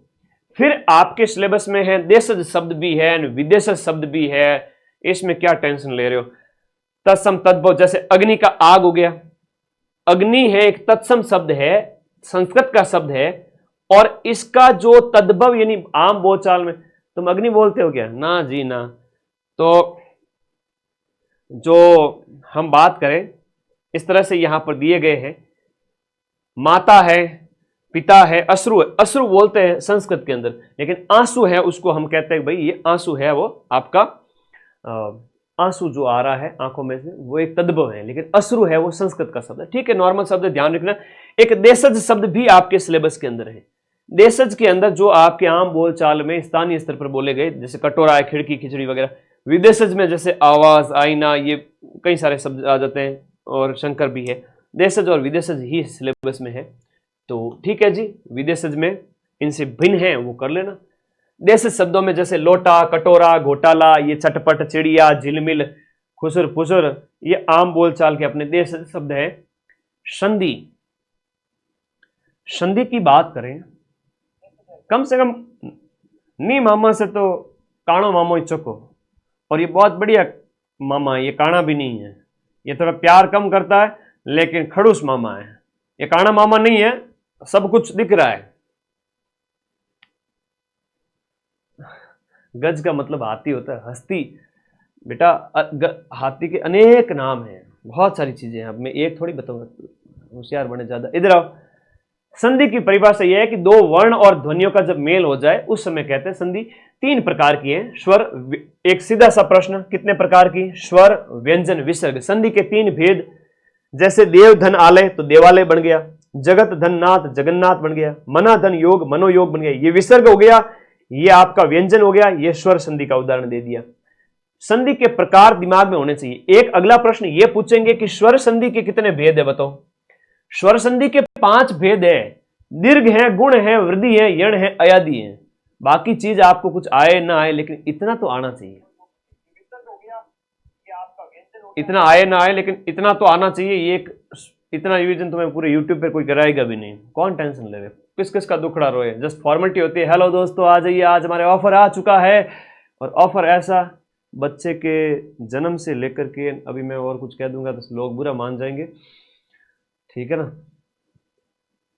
कहां कहां के ऑफर आ जाते हैं, हर महीने ऑफर क्यों आते हैं आप सोचो। तो वो पैसा कमाने के उद्देश्य से, मेरा वो कोई उद्देश्य है नहीं। आपकी इच्छा है, पढ़ो, विश्वास है नहीं तो मेरे तो यूट्यूब पर भी ऐड ऑफ कर रखी है, पैसे का कोई लालच नहीं। स्वर के 5 भेद, स्वर संधि के 5 नियम। अगर सिलेबस में प्रश्न आया तो सीधा पूछेंगे दीर्घ संधि का उदाहरण बताओ। जैसे हिम धन आलय, अ से आ जुड़ा तो आ दीर्घ बन गया, दीर्घ स्वर बन गया। गुण में ए और अर बन जाता है, जैसे इधर आ होता है, इधर ई उ और री होता है, तो ए ओ अर बन जाता है। जैसे सुरेंद्र है, परोपकार है, महर्षि है, रट लो। वर्दी के अंदर ऐ और औ की मात्रा आ जाता है, यथेव वनौषध। यण संधि में य से य व र आ जाता है, अत्यधिक, स्वागत, पितृउपदेश। अय आव, अय आय, अव आव, तो ये थोड़ा सा आपका अयादि संधि का उदाहरण है, ध्यान रखना। ऐसे उदाहरण अयादि संधि के होते हैं। व्यंजन संधि बहुत सिंपल से है, तुम बिना 1-2 मिनट दे देना हो जाएगा। इधर देखो, अगला प्रश्न कहता है कि व्यंजन संधि। व्यंजन संधि में क्या होता है, 2 व्यंजनों का मेल होता है। जब किसी व्यंजन का मेल किसी स्वर या व्यंजन से होता है, एक तरफ व्यंजन है और दूसरी तरफ स्वर व्यंजन है, तो उस तरह से जो परिवर्तन है, जैसे दिक धन, अब ये हलंत वाली संधि भी होगी, जैसे हलंत आता है ना, ये हलंत है। दिक धन गज, दिग्गज। तो ये इस तरह से कई सारे नियम होते हैं, लेकिन अभी नियम पढ़ने का टाइम नहीं है। आप बस ये याद रखना, संधि पहचान लेना कि भाई इसमें कौन सी संधि है, स्वर है या व्यंजन है या विसर्ग, मतलब 2 बिंदी, इसे विसर्ग बोलते हैं। विसर्ग मतलब ये विसर्ग है। धनु धन टंकार तो धनुष टंकार हो गया, निधन निश्चल हो गया, ठीक है। इस तरह से 2 धन शासन ज्यादा पूछा जाता है, दुशासन वाला, निसंदेह वाला ज्यादा पूछा जाता है, विसर्ग के उदाहरण है। उपसर्ग और प्रत्यय नाम की बला भी आपके सिलेबस में है। आपको नंबर दिला देता हूं सीधे से ही। कैसे दिलाओगे सर? उपसर्ग और प्रत्यय के अंदर आपको मूल शब्द को छांटना पड़ेगा। मूल शब्द की अगर पहचान कर ली ना, पूंछ पकड़नी आती है किसकी? अरे भैंस की नहीं रे, पूंछ की बात कर रहा हूं मैं, पूंछ की बात कर रहा हूं। मतलब आपको मूल शब्द पकड़ना आना चाहिए। जैसे प्रत्यर्पण के अंदर अर्पित करना, तेरा तुझको अर्पण, प्रत्यर्पण में अर्पण एक मूल शब्द है, बाकी वाला बच गया, वो कौन सा है? वो शब्द हो गया आपका उपसर्ग, और उपसर्ग हमेशा आगे लगता है और फिर शब्द मूल शब्द के अंदर परिवर्तन जो है उसके साथ जुड़ करके अर्थ में जो है नया जो परिवर्तन आ जाए, जो नया शब्द भी बन जाता है इसमें। प्रत्यय की बात करें तो प्रत्यय हमेशा पीछे लगता है, वह शब्दांश जो शब्द के अंत में जुड़ता है, पीछे जुड़ता है। अब जैसे इसमें भी मूल शब्द देखो, समाज है मूल शब्द, समाज क्या है? मूल शब्द है। पीछे आपने देखा कि इक लगा हुआ है, सामाजिक शब्द बन गया, तो आप आराम से निकाल सकते हो, इक है, इत है, आस है, मिठास, लोहार ज्यादा पूछ लेवे कई बार, ध्यान रखना। तो अच्छा प्रश्न है। काल भी आपके सिलेबस में है। काल, काल की बात करें, काल हिंदी व्याकरण के अंदर जो है, जैसे भूत वर्तमान है, भूत है, भविष्य काल है। इसमें आप सिंपल से अगर देखें तो त ता वाले आ जाते हैं, उधर इसमें थ आ जाता है, थ था वाले, और उसमें गा गे गी वाला, वो तो आपको बचपन से ही पता है। लेकिन इसमें भी कहीं होता है आसन भूतकाल, वो आने ही वाला था, इस तरह से है ना, आसन भूतकाल वगैरह, अलग अलग इसके टाइप है, तो इसको भी देख लीजिएगा। लोकोक्ति और मुहावरे के अंदर क्या होता है कि आपके मुहावरे के अंदर हमेशा क्या है कि अलग अर्थ निकलता है। जैसे कि 9 2 11 हो जाना, तो कहोगे अरे नहीं सर, तो 9 2 11 का मतलब है तो जोड़ बाकी गुणा भाग कर रहे हो। नहीं नहीं नहीं, जोड़ बाकी गुणा भाग नहीं कर रहे, हम एक नया अर्थ निकालने की कोशिश कर रहे हैं। 9 2 11 मतलब चोर, 9 2 11 हो गया, भाग गया, तो एक नया अर्थ निकल जाता है, वो मुहावरा होता है। मुहावरे के अंदर एक क्रिया भी होती है ना, 9 2 11 होना क्रिया है। और लोकोक्ति, किंवदंती या जनमानस के अंदर प्रचलित जनश्रुति जो है वो आपकी किंवदंती वगैरह, वो तो एक पूरा सेंटेंस की तरह होती है। जैसे ऊंचा दुकान फीका पकवान, ये कई कोचिंग संस्थानों के संबंध में आप कहेंगे मेरे बारे में, ना भाई हम तो मुहावरे लोकोक्ति करा रहे, और वैसे डरने की क्या बात है, जो हकीकत है बताएंगे। ऊंचे दुकान फीके पकवान केवल बाहरी प्रदर्शन है, ठीक है, कुछ नहीं है बस। अब इधर देखो, नाच न जाने आंगन टेढ़ा, ऊंट के मुंह में जीरा, ये सब क्या है? लोकोक्ति है। मुहावरा में जैसे दांत तले उंगली दबाना, आश्चर्यचकित कर देना, दिन रात एक कर दिया हमने इधर एग्जाम निकालने के लिए। बाएं हाथ का खेल, बहुत सरल काम होना।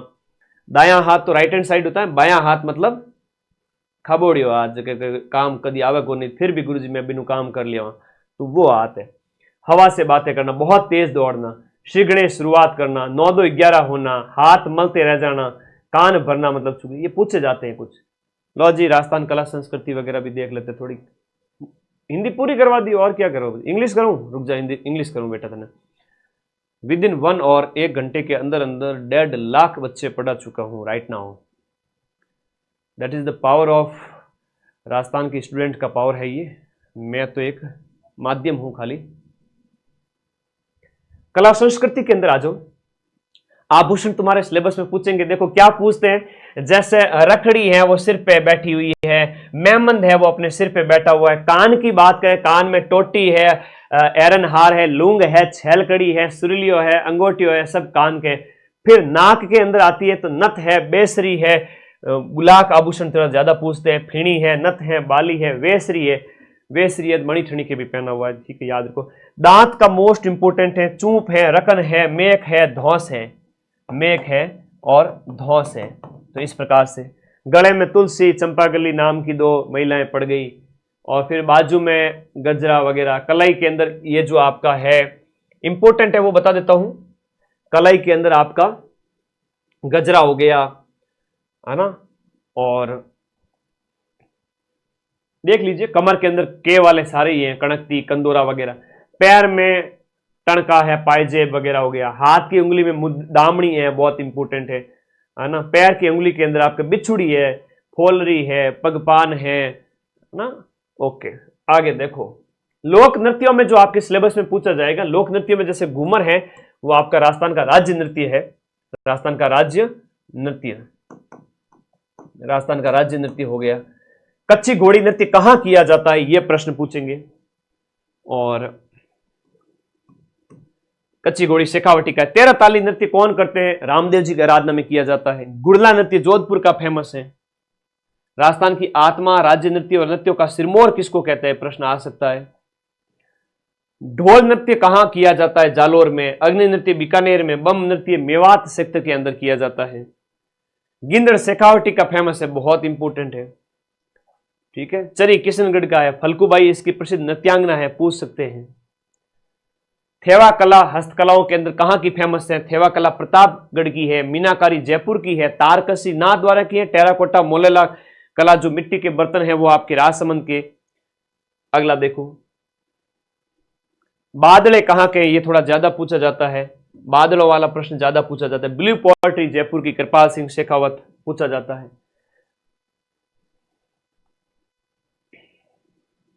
आजम प्रिंट और जाजम प्रिंट थोड़ा पूछ लेते हैं। चित्तौड़गढ़ की आकोला, छिपो का आकोला। अजरंग प्रिंट और मलिर प्रिंट जो प्रिंट किए जाते हैं कपड़ों के ऊपर, वो इंपोर्टेंट है, थोड़ा याद रख लेना। गोटा कहां का फेमस है? गोटा महिलाओं के जो आभूषण, जो महिलाओं की जो वेशभूषा है उसके ऊपर, ओढ़नी के ऊपर जो कनार लगाई जाती है वो है। ठीक है। अगला देखो, चित्रकला वैसे सिलेबस में है नहीं, वह कला आपके जो कला है जो उस हिसाब से कलाओं के अंदर इसको काउंट करो तो अलग अलग में हो सकती है, लेकिन इसको डायरेक्ट नहीं दिया है। संत संप्रदाय की बात करें तो ज्यादा जो पूछा जाता है उसको बता देता हूं। जैसे हम बात करें लालदास जी, आजकल थोड़ा ज्यादा पूछे जाते हैं, बाकी वो भी देखिएगा। लालदास जी मेवात सेक्टर के अंदर है। संत मावजी ने आपका, जो संत मावजी के द्वारा साबला गांव डूंगरपुर में अपनी प्रमुख पीठ स्थापित की गई। इनका ग्रंथ चौपड़ा है। निष्कलंक संप्रदाय आपके द्वारा चलाया गया था। रामस्नेही संप्रदाय की 4 शाखाएं हैं। सारे सीखे, सारे सीखे, और फिर इसमें RDH और R, यानी कि रामचरण जी जो आपके रैण के हो गए दरियाव जी, सिंथल के हो गए हरिरामदास जी, और खेड़ापा के हो गए रामदास जी। पंचपीरों में से एक प्रश्न आपके पेपर में छप चुका है हर पारी के अंदर। कौन सा प्रश्न सर? बाबू जी का पूछेंगे, कोलूमंड फलोदी है। रामदेव जी उंडू कश्मीर बाड़मेर है। मैणा दे अजमाल जी इनके माता पिता का नाम है। गोगा जी का स्थान ददरेवा चूरू जन्म स्थान पूछेंगे। और हड़बू जी सांकला। मेहा जी की बात करें और तेजा जी का तो पूछेंगे ही पूछेंगे, मोस्ट इंपोर्टेंट। देवनारायण जी मोस्ट इंपोर्टेंट है। मलिनाथ जी भी वेरी मोस्ट है। ठीक है। तो तेजा जी वो खरनाल के हो गए, देवनारायण जी भीलवाड़ा और मलिनाथ जी बालोतरा। पंचपीरों का सीधा सा प्रश्न एग्जाम में आएगा कि कौन से पंचपीर है या नहीं है, सीधा सा पूछ लेंगे। पाबू, हड़बू, रामदेव वगैरह ऐसे। डूंग जी जवाहर जी कहां के फेमस है? डूंग जी जवाहर जी की बात की जाए, आगे देखिएगा। हम बात करें त्योहारों की, तो त्योहारों के अंदर गणगौर कब मनाया जाता है? चैत्र महीने के शुक्ल पक्ष की तीज को। और उसके बाद छोटी तीज और बड़ी तीज का प्रश्न पूछ लेते हैं। अच्छा, इसमें यह पूछ लेते हैं, मोस्ट इंपोर्टेंट है, ध्यान रखिएगा। छोटी तीज है वो आपके जयपुर की फेमस है, बड़ी तीज है वो बूंदी की फेमस है, जैसे कजली तीज, सातुड़ी तीज, उजली तीज, अनेक अनेक नामों से जानते हैं। कृष्ण जन्माष्टमी, भाद्रपद कृष्ण अष्टमी। आगे देखो, नेक्स्ट अगला प्रश्न देखिएगा। बाबरी बीज मारवाड़ का कुंभ कहलाएगा। तेजा दशमी भी इंपोर्टेंट है। सांझी, दशहरा, दशहरा आश्विन शुक्ल दशमी, करवा चौथ, दशहरा, बैणेश्वर मेला माघ पूर्णिमा के अवसर पर बढ़ता है, ये थोड़ा ध्यान रखना। कपिल मुनि की तपोस्थली आपके कोलायत बीकानेर। जनजातीय नृत्यों, नृत्यों के अंदर आता है कई बार, जैसे कि भीलों के नृत्य पूछ लेते हैं, ग्रासियों के पूछ लेते हैं कि वालर है, मांदल है, कूर है, कूद है, लूर है, ये कहां कौन से जगह पे फेमस है, किस स्थान के हैं, किन जनजाति से संबंधित है। चक्री नृत्य किस जनजाति का है? ठीक है, ऐसे पूछ लेते हैं। संकरिया, बागड़िया, इंडोनी, पणिहारी, ये बाईपास जो है वो किसका नृत्य है? बाईपास, शॉर्ट ट्रिक है बाईपास, बाईपास ऐसे। तो कालबेलियों का है, गुलाबो कालबेलिया नृत्यांगना। कंजर के बात करें, हाड़ौती क्षेत्र के अंदर आपका कंजर जनजाति के जो नृत्य है, और उसके बाद में अलग अलग जनजातियों के बारे में बताया। एक प्रश्न ये भी आता है कि शिमलवाड़ा के अंदर कौन सी जनजाति निवास करती है? तो जैसे यहां पर डूंगरपुर में डामोर हो गए, ग्रास या आबू के अंदर हो गए, शहर या बारा के अंदर हो गए। इनमें इनका जो मुखिया है वो आपके पूछे गए थे पटवारी के अंदर भी। तो ये ध्यान रखना कि भाई पटेल कंजर हो गया, कथौड़ी नायक है, डामोर वगैरह छोड़ दीजिए, सैलोत पूछ लिया जाता है, पटेल थोड़ा पूछ लिया जाता है। ठीक है, और इनके अलग अलग रीति रिवाज वगैरह है यहां पर दिए गए। राजस्थान का राज्य गीत वगैरह कई व्यक्तियों के संबंधित पूछ ले। कमायचा का जादूगर शक्कर खान मंगनियार है। खड़ताल का सद्दीक खान है। बपंग का जादूगर जहूर खां मेवाती है। राजस्थान का खजुराहो किसको कहते हैं? किराडू के मंदिर को कहते हैं, याद रखिए किराडू बाड़मेर। राजस्थान का ताज जसवंत थड़ा को कहते हैं, ठीक है। हवेलियों का सीधा सीधा जब प्रश्न पूछते हैं ना, हवेलियों के प्रश्नों में जैसलमेर की सालिम सिंह की हवेली पूछते हैं, पटवा की हवेली सीधा पूछते हैं, वास्तुकला आपके सिलेबस में है, बीकानेर में बच्चावतों की और मूतों की हवेलियां है। उसके अलावा हम बात करें, एक थंबिया महल है तो डूंगरपुर के अंदर है, उम्मेद भवन पैलेस जोधपुर के अंदर है, बागोर हवेली कहां पर है? आपका उदयपुर के अंदर है। छतरियों के अंदर गैटोर की छतरियां जयपुर के राजाओं की है, कागा है जोधपुर के राजाओं की है, बड़ा बाग या बरबाग जैसलमेर के राजाओं की है। प्रमुख दुर्ग है वो आपके सिलेबस में, मान के चलिए 1 से 2 प्रश्न आपके पेपर में छप चुके हैं। क्या पूछेंगे सर? दुर्ग के संबंध में ये पूछेंगे कि भाई आपका जो चित्तौड़ का किला है वो आपका यहाँ पर इसमें कौन सा स्थान स्थित है वगैरह, ऐसा पूछ लेवे। या राजस्थान का गौरव या दुर्गों का जो सिरमौर है वो किसको कहते हैं? गढ़ तो चित्तौड़, बाकी सब गढ़िया चित्तौड़ हो गया। राजस्थान का पहला जल दुर्ग हम कहें तो काली सिंध और आहू नदी के किनारे है, वो आपका गागरोन का किला है। कुंभलगढ़ के दुर्ग के बारे में पूछ लेवे, जब मामादेव कुंड वगैरह कहां पर है ये पूछ लेवे। मेवाड़ के महाराणाओं की संकटकालीन राजधानी है वो आपकी कौन सी को कहा जाता है? बख्तरबंद दुर्ग किस दुर्ग को कहा जाता है? यही प्रश्न आने हैं, कुछ भी हो जाए। जैसलमेर वाले किले को सोना किला कहते हैं, गोल्डन फोर्ट कहते हैं, जिसमें 99 बुर्ज है ना। और इसके अलावा जो आपका मयूर ध्वजगढ़ या गढ़ चिंतामणि किसका नाम है? मेहरानगढ़ का किला। कल सुबह जाके देखोगे पेपर में यही प्रश्न दिखेंगे आपको, यही दिखने पड़ेंगे। आगे देखो, आपने पीडीएफ भेजी नहीं, क्या करूं मैं इन बड़े बच्चों का? बेटा तारे घर आन पीडीएफ पहुंचा जाऊं, अब रात को आऊं मैं खाना वाना खाए, ठीक है। और तो क्या करूं, ठीक है। ये टेलीग्राम है, टेलीग्राम में जाने का, और टेलीग्राम में जाने के बाद ऐसे स्क्रॉल करो, ये पीडीएफ पड़ी है। इतनी पीडीएफ पड़ी है, आज सुबह सारी डाल दी, दिख रही? हाँ, माइंड मैप का टेलीग्राम है जहां पर 4,60,000 बच्चे जुड़े हुए, और वो भी 1 साल में आप लोगों ने इतना प्यार दिया है कि क्या कहूँ मैं। ग्रुप का लिंक कहाँ मिलेगा? इस वीडियो के नीचे पिन किया हुआ ब्लू कलर का। इतनी छोटी छोटी चीजें नहीं आती घर में। 5 साल का जो छोटा बच्चा है ना, उसको बुलाओ, वो फटाक से टेलीग्राम। और आपके घर में तो आपसे ज्यादा जो फैन है वो आपके छोटे छोटे जो बच्चे हैं ना, वो मेरे फैन है। कई बार आप ऐसे वीडियो भेजते हो, मदन चार ऐसे कहते हुए, बड़ा अच्छा लगता है। छोटे बच्चों के दिलों पे भी राज करता हूं मैं। वाह भाई वाह, बढ़िया। जूनागढ़ बीकानेर में है, भटनेर या उत्तरी सीमा का प्रहरी है, ध्यान रखना। 52 बुर्ज है इसके अंदर, थोड़ा सा इंपोर्टेंट बता रहा हूं। तो गढ़ बीटली किसको कहते हैं? या जिब्राल्टर इसे पूर्व का कहते हैं अजमेर वाले को। अकबर की मैगजीन अजमेर में है। जालोर वाले किले को कहते हैं आपका सुवर्णगिरी। स्वर्णगिरी है तो जैसलमेर वाला हो गया। किलों में से एक प्रश्न आना पड़ेगा और यहीं से आएगा। भैंसरोडगढ़ का किला जिसे राजस्थान का वेलोर कहते हैं, टॉड ने कहा मुझे ये मिल जाए तो मजा आ जाए, ठीक है। मेवाड़ का मुकुटमणि सज्जनगढ़ को कहते हैं, है ना। ये थोड़े इंपोर्टेंट याद रखो। आपदा प्रबंधन कल्चर हो जाती है कंप्लीट। आपदा प्रबंधन छोटा सा पार्ट दिया है, ध्यान रखिएगा थोड़ा सा। सभी को आशीर्वाद, हो जाएगा सिलेक्शन। बस अपने इस चैनल को सब्सक्राइब करके जुड़े रहिए, हमेशा आपके साथ खड़ा रहूंगा। अभी तो रिजल्ट आएगा, नौकरी लेनी है, तैयारी करो ज्वाइन करने की। हो गया सिलेक्शन, मान के चलो। आज बढ़िया नींद लेके सोना और बढ़िया भगवान का नाम लेके कल पेपर देके आना। आपदा प्रबंधन में एक प्रश्न सीधा सा पूछेंगे, निम्न में से कौन सा आपका अगर पूछा तो प्राकृतिक आपदा, मानवीय आपदा। प्रकृति के द्वारा जो घटित हो रही है, जितने भी सुनामी, बाढ़, भूकंप वगैरह, ज्वालामुखी, सब प्रकृति की। उसके अलावा जितनी भी है वो मनुष्य के लक्षणों की वजह से वो मानवीय आपदा है। जिला स्तर पर आपदा जो प्रबंधन का अधिकारी कौन सा है, पेपर में छप गया है, आपका जिला कलेक्टर होता है। अगर पूछेंगे तो यही पूछेंगे। राज्य स्तर पर जो एसडीएम है, स्टेट डिजास्टर मैनेजमेंट अथॉरिटी होती है, उसका हेड ये होता है। और डिस्ट्रिक्ट स्तर पर डीडीएमए होता है, डिस्ट्रिक्ट डिजास्टर मैनेजमेंट अथॉरिटी का हेड कलेक्टर होता है। राज्य में मुख्यमंत्री होता है। नेशनल डिजास्टर मैनेजमेंट अथॉरिटी, हम बात करें इसका गठन जो है NDMA, national disaster management authority, उसका जो हेड है वो प्रधानमंत्री होते हैं, ध्यान रखना। राज्य आपदा प्रबंधन प्राधिकरण के अंदर अध्यक्ष सहित टोटल 9 सदस्य और अध्यक्ष मुख्यमंत्री।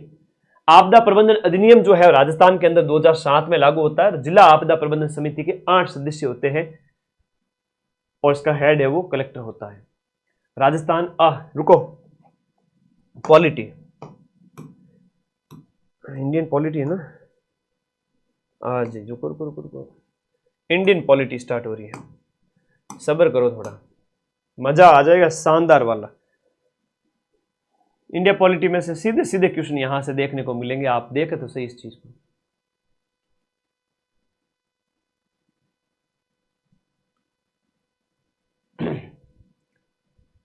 कैबिनेट मिशन की बात करें तो 1946 में इसकी सिफारिश पर भारत में संविधान सभा बनी है। अंतरिम सरकार है वो आपके कैबिनेट की सिफारिश पर ही बनी थी, कैबिनेट मिशन पर। अंतरिम सरकार का गठन 1946 के अंदर किया गया था और ये 15 अगस्त 1947 तक इसने काम किया था।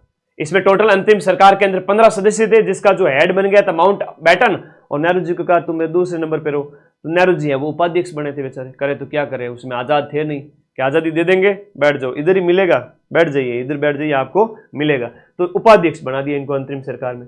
कितने सदस्य थे अंतरिम सरकार के अंदर? 15 सदस्य थे। संविधान सभा के अंदर कितनी महिलाएं सदस्य थी? वो भी 15 सदस्य थी। संविधान सभा की पहली बैठक पेपर में छपनी पड़ेगी आपके 9 दिसंबर को, गठन 6 दिसंबर को होता है लेकिन 9 दिसंबर को पहली बैठक है। 260 सदस्य उपस्थित थे। संविधान सभा में टोटल सदस्यों की संख्या पेपर में आ सकता है 389। इनमें से भी 296 निर्वाचित हैं, 93 मनोनीत हैं और चीफ कमिश्नर इस क्षेत्र से 4 थे। स्थायी और अस्थायी अध्यक्ष का प्रश्न पेपर में छप गया है, ठीक है, पेपर में छप गया है। राजेंद्र प्रसाद जी स्थायी थे, अस्थायी सच्चिदानंद जी सिन्हा थे। अब मैं कल खोटी बताता उससे बेटर है कि आज इन्होंने रोक लगा के अच्छा किया। बल्लू तो तुम्हारी जेल से कब का फरार हो चुका है, ठीक है, मेरे को भी शौक है पेपर बताने का बच्चों को। आगे आ जाओ, यहां देखिएगा सीधा सीधा 8 बड़ी समितियां थी, 8 बड़ी समितियां, और इनका हेड का प्रश्न पटवारी के पेपर में भी पूछा था अधीनस्थ बोर्ड ने। 4th ग्रेड में सिंपल सा क्वेश्चन पूछ लेंगे, ध्यान रखना। 8 बड़ी समितियों के अंदर संघ और संघ संविधान की बात करें तो संघ में नेहरू जी हैं। प्रांत की जब भी बात करेंगे, प्रांत और मूल अधिकार की बात करेंगे, पटेल जी हैं। प्रक्रिया और वार्ता की बात करेंगे तो राजेंद्र प्रसाद जी हैं, प्रक्रिया और वार्ता के राजेंद्र प्रसाद है। संचालन वाला पटवारी में पूछा गया था, संचालन के जो है वो राजेंद्र प्रसाद जी हैं, लेकिन कार्य संचालन की पूछे तो क से के मुंशी करना, कार्य संचालन में के मुंशी करना, लेकिन संचालन पूछे तो राजेंद्र बाबू करना, ये इंपॉर्टेंट नहीं है। झंडा समिति के भी राजेंद्र बाबू है, तो राजेंद्र प्रसाद जी इन तीनों के हेड है। प्रारूप वाला तो छप गया है पेपर के अंदर, प्रारूप समिति वाला पेपर में छप गया है। संविधान की विशेषताओं का सीधा सीधा प्रश्न आपसे पूछा जाएगा। क्या पूछा जाएगा सर? संविधान की विशेषताओं में कि भारत का संविधान एक लिखित संविधान है, निर्मित संविधान है, इसमें प्रस्तावना है, हमारे यहां पर ब्रिटेन से संसदीय प्रणाली को अपनाया गया है, इसमें शक्तियों का स्रोत सारा जनता के अंदर है, केंद्र राज्यों के संबंध है, संविधान बड़ा स्पष्ट है, स्वतंत्र निर्वाचन आयोग है, समानता के सिद्धांत पर आधारित है, बंधुत्व का भाव है, संविधान संशोधन में लचीलापन और कठोरतापन अनुच्छेद 368 में देखने को मिलता है, और भी विशेषताएं जहां पर स्वतंत्र न्यायपालिका वगैरह हमारे संविधान की विशेषता है। उद्देशिका में एक प्रश्न यह आएगा कि आपका 42वां संविधान संशोधन अधिनियम के तहत 1976 के अंदर कौन से शब्द जोड़े गए थे? समाजवादी जोड़ा गया था, पंथ निरपेक्ष जोड़ा गया था, अखंडता जोड़ा गया था। एक प्रश्न आपके पेपर में छप चुका है और वो ये है कि भारत के संविधान को कब अंगीकृत किया गया था, अधिनियमित किया गया था, आत्मार्पित किया गया था? 26 नवंबर 1949 को किया गया था। ये तो आना ही पड़ेगा।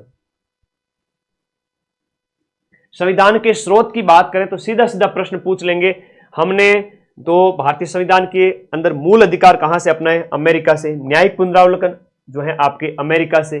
ब्रिटेन से क्या बनाया अपनाया है? संसदीय शासन और विधि के शासन को। आयरलैंड से क्या अपनाया है? नीति निर्देशक तत्वों को। छपना पड़ेगा पेपर में, छपना पड़ेगा। कनाडा के संविधान से हमने संघ व्यवस्था को अपनाया है, अवशिष्ट शक्तियों को अपनाया है। आपातकाल जर्मनी, मूल अधिकारों का स्थगन इंपोर्टेंट नहीं है। स्वतंत्रता और देखो गणतंत्र और इसके साथ साथ आपका जो स्वतंत्रता समानता फ्रांस के संविधान से। ऑस्ट्रेलिया के संविधान से समवर्ती सूची अपनाई है, आना पड़ेगा पेपर में। सोवियत संघ से मूल कर्तव्य अपनाए हैं, मूल कर्तव्य। और संविधान संशोधन अफ्रीका से। नागरिकों के मूल अधिकार पूछे जाएंगे। सब गया भाई, ध्यान कर लो। और मूल अधिकार के अंदर संविधान के भाग 3 के अंदर, संविधान के भाग 3 के अंदर 6 मूल अधिकार है। 7वां संपत्ति का था जो हटा दिया गया था।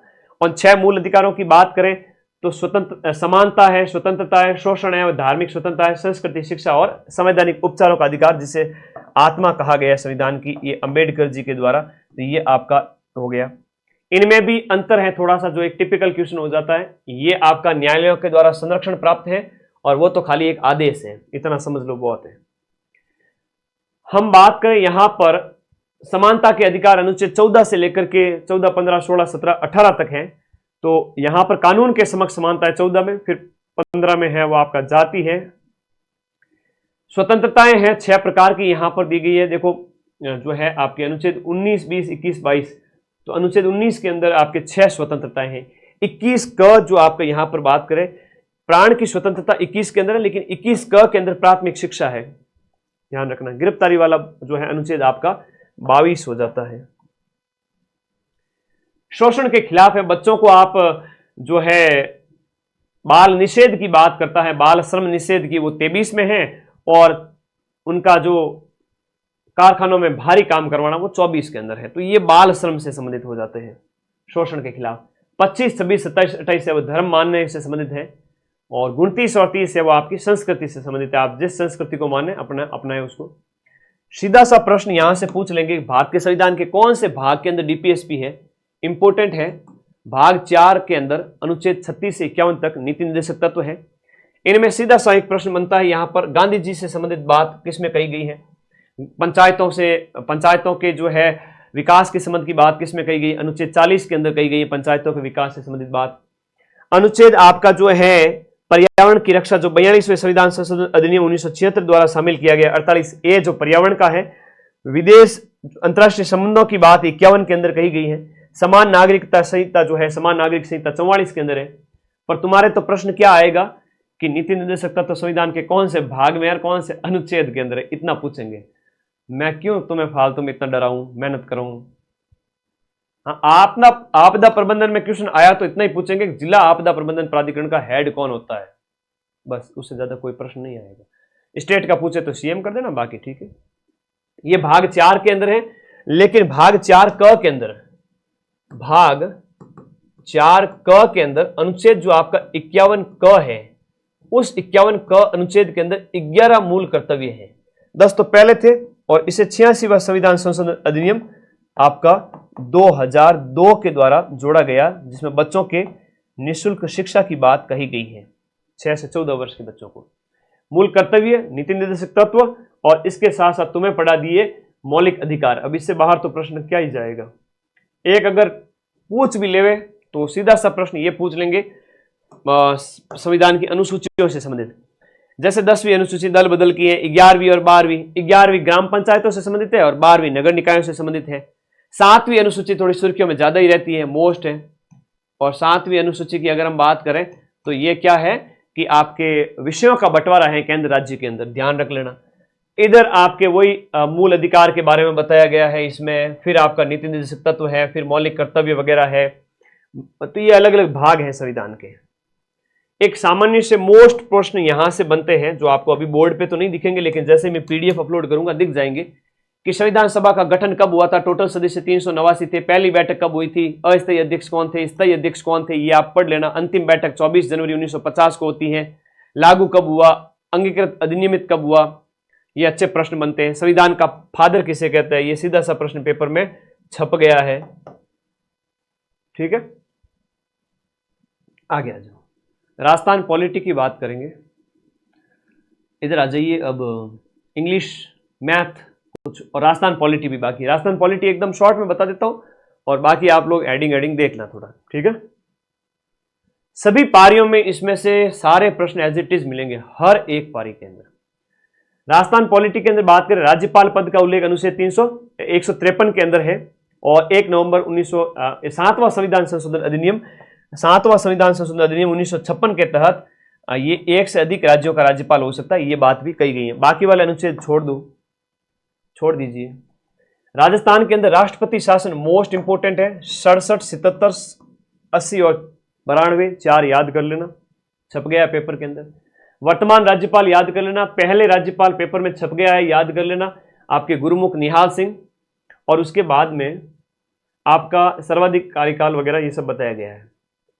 पहली विधानसभा के अध्यक्ष है वो स्पीकर नरोत्तम लाल जोशी थे। वर्तमान में कौन है? आपके वासुदेव देवनानी। पहले निर्वाचित है तो निर्वाचित है वो आपके टीकाराम जी पालीवाल है। मनोनीत पूछे तो हीरालाल जी शास्त्री करना। अब यहां पर विधानसभा अध्यक्ष वगैरह बताए गए हैं। मंत्रिपरिषद का जो मुख्यमंत्री और मंत्रिपरिषद का उल्लेख है वो अनुच्छेद 163 के अंदर, बाकी छोड़ दीजिए। ये अनुच्छेद है वो आपको याद करने की आवश्यकता नहीं है, ये आपकी आगामी परीक्षाओं में कभी जरूरत पड़ी तो काम आएंगे। अनुच्छेद छोड़ देना, पढ़ना नहीं है।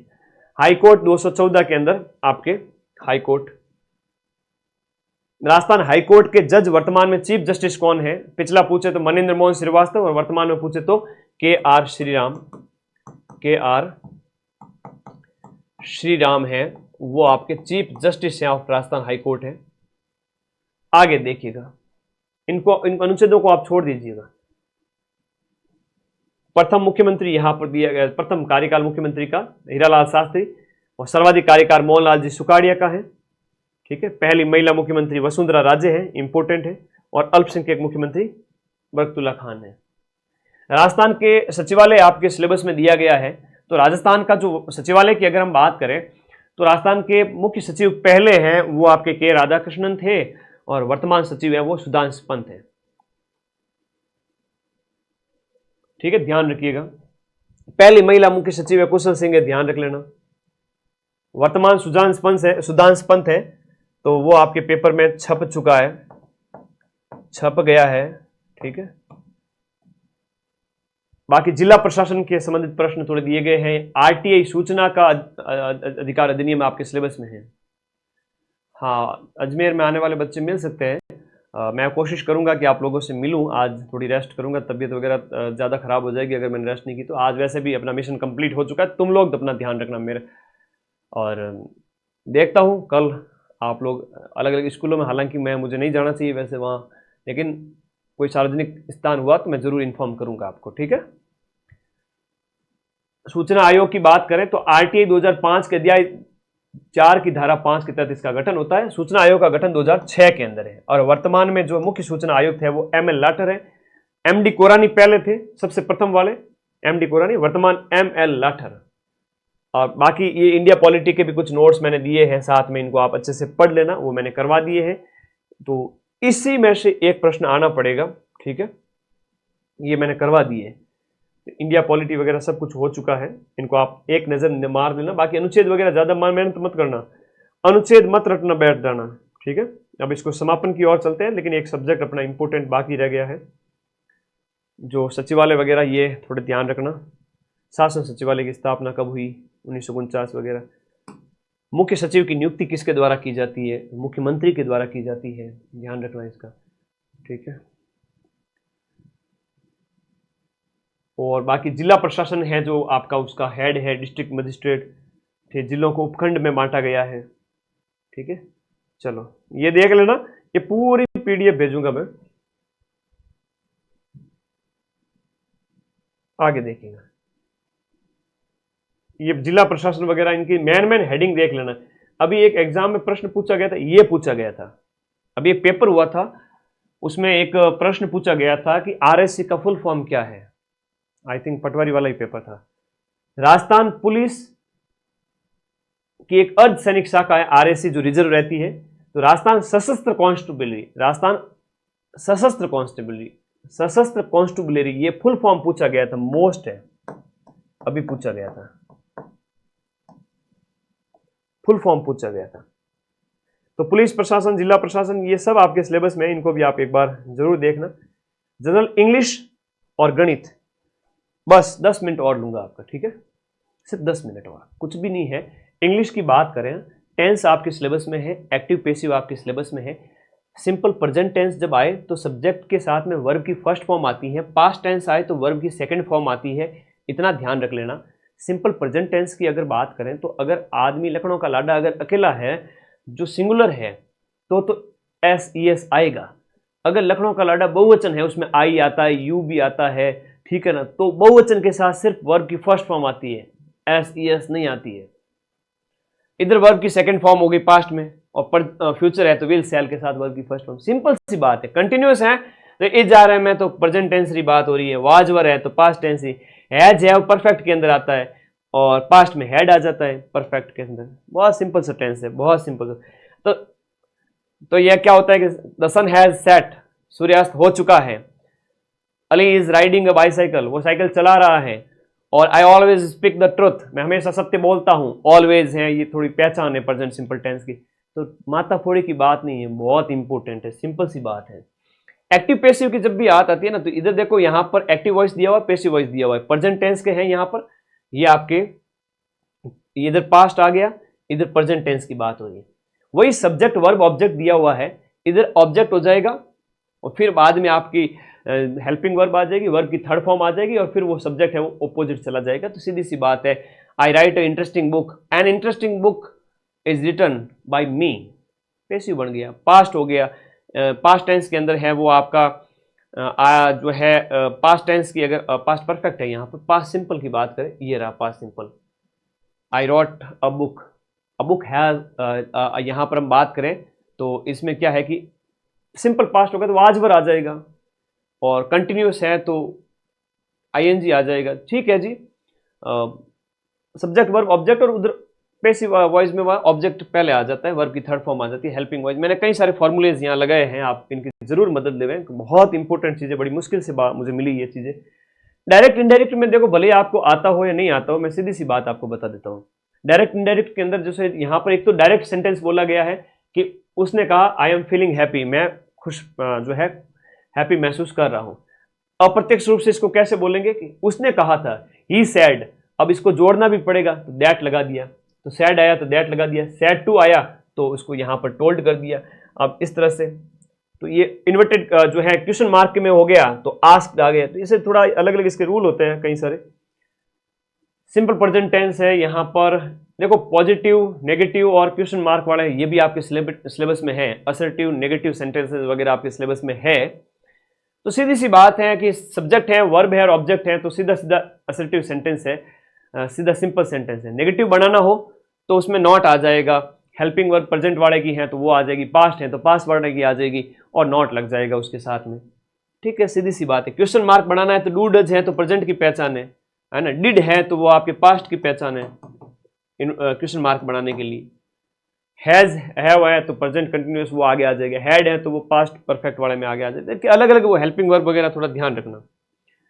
अब जो आर्टिकल का प्रयोग करना है ना, जैसे ए एंड द का प्रयोग अगर करें, ए का प्रयोग किस में किया जाता है? कॉन्सोनेंट के अंदर। कॉन्सोनेंट मतलब बात करें सॉरी स्वर के अंदर, जो स्वर नहीं वो व्यंजन के अंदर, व्यंजन जहां भी है वो इसमें आपका ए का प्रयोग। वॉवल मतलब जो स्वर है उनके अंदर आपके एन का प्रयोग किया जाता है। जैसे A N, A E I O U से स्टार्ट होते हैं जितने भी शब्द है उनमें एन आता है। जैसे एन एप्पल हो गया, ए E I O you, orange है, अम्ब्रेला है, ऐसे शब्द जब भी आ जाए आप एन लगा देना। ए ई आई ओ यू से स्टार्ट होने वाले स्वर जो है वो आपके स्वर है, स्वर जहां पर भी आ रहा है वो आपका एन आएगा उनके आगे। ठीक है, एन आएगा, बाकी ए आएगा आर्टिकल। और द की बात करें, द कहां आएगा सर? देखो द में सुपरलेटिव डिग्री है ना, the best, supreme degree, the tallest, सबसे लंबा, यूनिक है। जैसे द सन, द सन का मतलब हुआ संसार में सिर्फ एक ही सूर्य है, तो द सन। और जो है आपके म्यूजिकल इंस्ट्रूमेंट्स हैं, जैसे गिटार है तो द गिटार है, द वायलिन है, ऐसे इस तरह से। तो singular and plural nouns to refer to something specific and sometimes something mentioned before. तो स्पेशल कोई हो, जैसे सूर्य की बात हो रही है, गंगा की बात हो रही है, गीता की बात हो रही है, तो मेन चीजें जो है वो यूनिक है, उनके लिए द का इस्तेमाल हो रहा है। तो थोड़ा ध्यान रखना, मैं ए एन डी का थोड़ा बताया मैंने आपको, एन का आपको अच्छे से समझ में आ गया होगा। जो स्वर जो वॉवल साउंड जहां पर आती है, ए ई आई ओ यू से स्टार्ट होने वाले शब्द। अब यहां पर डिटरमाइनर देखो, जिसमें आर्टिकल वगैरह ये सारी चीजें हैं। प्रेपोजिशंस की अगर हम बात करें, प्रेपोजिशन में थोड़ा सा ध्यान रखना। जैसे टाइम से पहले क्या आता है? एट आता है। टाइम जहां भी दिया है सीधा सा सही कर देना, एट आएगा। ठीक है, मील टाइम है, जैसे जो है आपका लंच का टाइम है, ब्रेकफास्ट का टाइम है, एट आएगा। हॉलीडे यानी छुट्टी है तो एट आएगा। एक्सप्रेशन है जैसे present, at this moment, night, day, तो एट आएगा।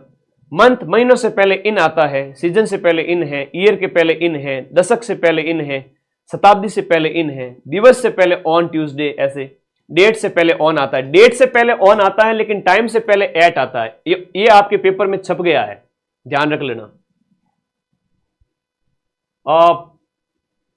जो आपके ये भी सिलेबस में है आपका पंक्चुअल जो है आपका ये जो मार्क्स है जो आपके हिंदी में जिसको कहते हैं ना, जो चिन्ह लगाते हैं जहां पर, जैसे फुल स्टॉप हो गया, क्वेश्चन मार्क है, कोमा है, जैसे इन्वर्टेड कोमा है जो कथन के अंदर आती है, तो ऐसे मैथ्स लास्ट एंड फाइनल।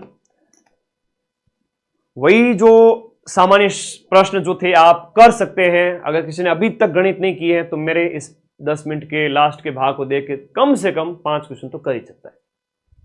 इधर देखो, और बाकी अच्छी आती है तो और अच्छा कर लेगा। एक सीधा सा प्रश्न कह रहा है कि एक अलमारी 10,000 में खरीदी गई और 13,500 में बेची गई, तो हानि प्रतिशत कितना है? तो लाभ हानि या लाभ क्या हुआ है? तो लाभ हुआ है कि 10,000 में खरीद करके 13,000 में बेच दिया, तो लाभ परसेंट हुआ है। तो लाभ को आप ऊपर रखोगे, जो कि आपका कितना हो गया? लाभ को हो गया 3,500 का है, क्योंकि 10,000 में खरीद करके 13,500 में बेचा है, तो लाभ ऊपर रखा, और ये आपका हो गया क्रय मूल्य गुणा 100 कर दिया, परसेंटेज आ गया। जब भी प्रतिशत निकाला जाता है 100 से गुणा किया जाता है। इधर देखो, आगे देखो, एक कक्षा में 5 लड़कों का औसत है वो आपका कितना है? 40 है। तो राशियों का योग बटा राशियों की संख्या, 5 गुणा 40 कर लिया, दोनों और 7 लड़कियों का औसत 52 है, तो इन दोनों को गुणा कर लिया, जोड़ दिया और 12 का भाग दे दिया, आ गया औसत। ये लास्ट में गणित के थोड़े प्रश्न हैं, इनका आप जरूर अभ्यास करना। मैंने सारी व्याख्याएं मंगवा करके टीचर से लगवा दी है यहाँ पे, ताकि आप लोग लास्ट में अच्छे से अभ्यास करिए। तो सिंपल व्याख्या है, आपको आराम से समझ में आ जाएगी। ठीक है, फिर भी चलिए 5 मिनट थोड़ा डिस्कशन कर ही लेते हैं। किसी व्यक्ति ने 2 वस्तुओं को क्रमशः 10% लाभ और 10% हानि पर बेचा है। जब भी इस तरह का हो जिसमें क्या हो, जब लाभ और हानि है वो आपका समान हो, उस समय हमेशा लॉस होता है। ठीक है, तो लाभ का परसेंट 110/100 गुणा हानि का प्रतिशत लिख दिया सामने 90/100, तो 99, तो 1% हानि हो जाती है यहां पर। अब देखो 450 का 20% है, प्लस उसमें 160 का 40% है। अब इनमें क्या किया है कि दोनों को यहां पर का है, जो का मतलब गुणा लग जाएगा, का मतलब गुणा होता है। तो 450 का 20 है, तो 20 करके बट्टे में 100 कर दिया, तो ये सीधी सी गणना से आंसर निकल गया है। ठीक है, 100 से गुणा करते हैं कब? जब प्रतिशत निकाला जाता है। भिन्न में अगर बदलना है, यहां पर कह रहा है प्रतिशत को अगर भिन्न में बदलना है तो 100 का भाग देते हैं, इसीलिए 100 का यहां पर भाग दिया गया है। ठीक है, और परसेंटेज अगर निकालना होता तो किससे गुणा करते? 100 से करते। एलसीएम अगर 60 है और 2 संख्याओं का एचसीएफ है वो आपका 10 है, तो उसमें से पहली संख्या अगर 60 है, 20 है, तो जो एलसीएम है वो आपकी जो है एलसीएम और एचसीएफ बताया गया है कि कितनी है। तो देखो 60 तो एलसीएम है, तो देखो पहली गुणा दूसरी और एलसीएम एचसीएफ, इस तरह से ये फॉर्मूला रहता है, इसको आप रखोगे तो 30 आंसर आ जाएगा। 1000 रुपए पर 3 साल के लिए साधारण ब्याज का जो है वो परसेंटेज कितना, साधारण ब्याज कितना होगा? तो ये फॉर्मूला लगाओगे मूलधन दर और समय का, और बटे 100 करोगे तो आपका ब्याज आ जाएगा। श्याम किसी काम को 20 दिन में करता है और राम उसी काम को 30 दिन में करता है, तो a इंटू बी बटा 1 प्लस बी, 20 इंटू 30 बटा 20 प्लस 30, तो 12 दिन आ गया। पिता अपने पुत्र की आयु से 3 गुना बड़ा है, और यदि पुत्र की आयु 12 वर्ष है और पिता की आयु 3 गुना है, यानी कि 36 वर्ष है, तो 5 साल बाद कितनी होगी? तो 36 में 5 जोड़ दो। आकाश से 120 किलोमीटर की दूरी पार करने के लिए कितने घंटों का समय लगेगा आकाश को, यदि उसकी चाल 10 किलोमीटर प्रति घंटे है? तो समय निकालना है तो दूरी बटा चाल कर लो, 120 में 10 का भाग दे दो तो आ जाएगा 12 घंटे। ए का वेतन बी के वेतन से 25% अधिक है, तो ये फॉर्मूलेज आप लोग थोड़ा आराम से, मैंने सारी व्याख्या लिख दी है सबसे लास्ट में, अच्छे से इनका अच्छे अभ्यास करना। ये सिंपल क्वेश्चन है, वो गलत मत करना। और नया बैच अपन स्टार्ट कर ही रहे हैं, कब? 21 तारीख से। सभी बच्चे ज्वाइन कर लेना, 21 तारीख को आप सभी का स्वागत है। गणित वाले प्रश्न तो मैं कॉन्फिडेंट करने के लिए मैं लास्ट में ऐड कर रहा हूं। ठीक है, ओके। ये टेलीग्राम ग्रुप में भेज रहा हूं। हम कई सारे बच्चे कहेंगे सर टेलीग्राम में कैसे मिलेगी, तो नए बैच अपने सीटी के, आरएस प्री के, सब इंस्पेक्टर के सारे 21 तारीख से स्टार्ट हो रहे हैं, आपके 4th ग्रेड के बाद में। मैंने मेरी तरफ से मेहनत की है, दिन रात एक किया है, अब आपको उसका फल मिलेगा। जब भी मेहनत करता हूं मैं बहुत ज्यादा, उसका रिजल्ट पॉजिटिव ही आता है। ये लो टेलीग्राम ग्रुप का लिंक ब्लैक कलर की पट्टी में है, ये जो लिंक दिया है ब्लू कलर का उस पर क्लिक करो, जाओ टेलीग्राम में। तो भाई आज का दिन बहुत शुभ रहा, कल का दिन, परसों का दिन और उससे आगे वाला तीनों ही दिन बहुत शुभ रहेंगे। आप लोग बढ़िया पेपर दे के आओ और 21 तारीख को आपका स्वागत है और पढ़ाएंगे आपको जब तक रिजल्ट नहीं आ जाता। ऐसा नहीं है कि आपकी मंजिल है वो आपकी फोर्थ ग्रेड ही है, ऐसा तो नहीं है ना। ओके, टेलीग्राम ग्रुप ज्वाइन कर लो।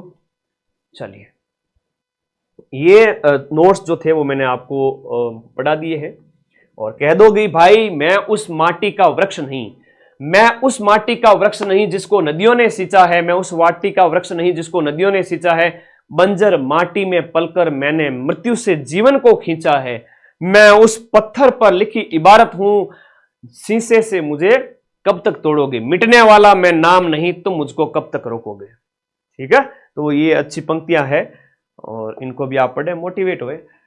धन्यवाद, थैंक यू, गुड नाइट, सो जाइए, आज का दिन शुभ हो। 10:30 से पहले मैंने खत्म कर दिया सेशन, 1.5 घंटे के अंदर 1.5 लाख बच्चे पढ़ा चुका हूं। मुझे भी खुशी है इस बात की कि राजस्थान के अंदर सबसे ज्यादा बच्चों ने मेरे पे भरोसा किया है। अब इवन ये तो RS प्री वाला पेपर होगा उसमें भी मैं सबसे ज्यादा पढ़ा दूंगा, पटवारी में भी सबसे ज्यादा पढ़ाए थे, आगे CET में भी सबसे ज्यादा पढ़ाऊंगा। ये तो तुम लोगों का प्यार है, बाकी मेरी क्या बिसात है, ट्यूशन मिल जाते हैं इसलिए आप लोग पढ़ते हो, दिल से मेहनत करता हूँ रात दिन तुम्हारे साथ। तो आशीर्वाद सभी को, खूब सारा आशीर्वाद कि आपका सिलेक्शन हो जाए, बस पेपर अच्छे से देके आना, एग्जाम हॉल में सही सलामत अच्छे से पहुंच जाओ, तथास्तु सिलेक्शन हो जाएगा। थैंक यू, और अपने इस चैनल को सब्सक्राइब कर देना, आगे की क्लासेज आएगी तब इन्फॉर्म कर देंगे और कोई नोटिस आएगा, सूचना आएगी बता देंगे। और क्या कहना चाहते हो, कोई डाउट है क्या? पीडीएफ तो मैं टेलीग्राम ग्रुप में भेज रहा हूँ, सब 2 मिनट के अंदर अंदर भेज रहा हूँ, जाओ तो सही तुम टेलीग्राम में। इसीलिए तो इस वीडियो के नीचे लिंक दिया हुआ है जो आप क्लिक कर रहे हो और टेलीग्राम ग्रुप ज्वाइन कर रहे हो। बता दो, स्क्रीनशॉट लेना है, ले भाई मेरी फोटो के साथ में ले ले, ठीक है। हाँ ओके, गणेश चौकाराजी।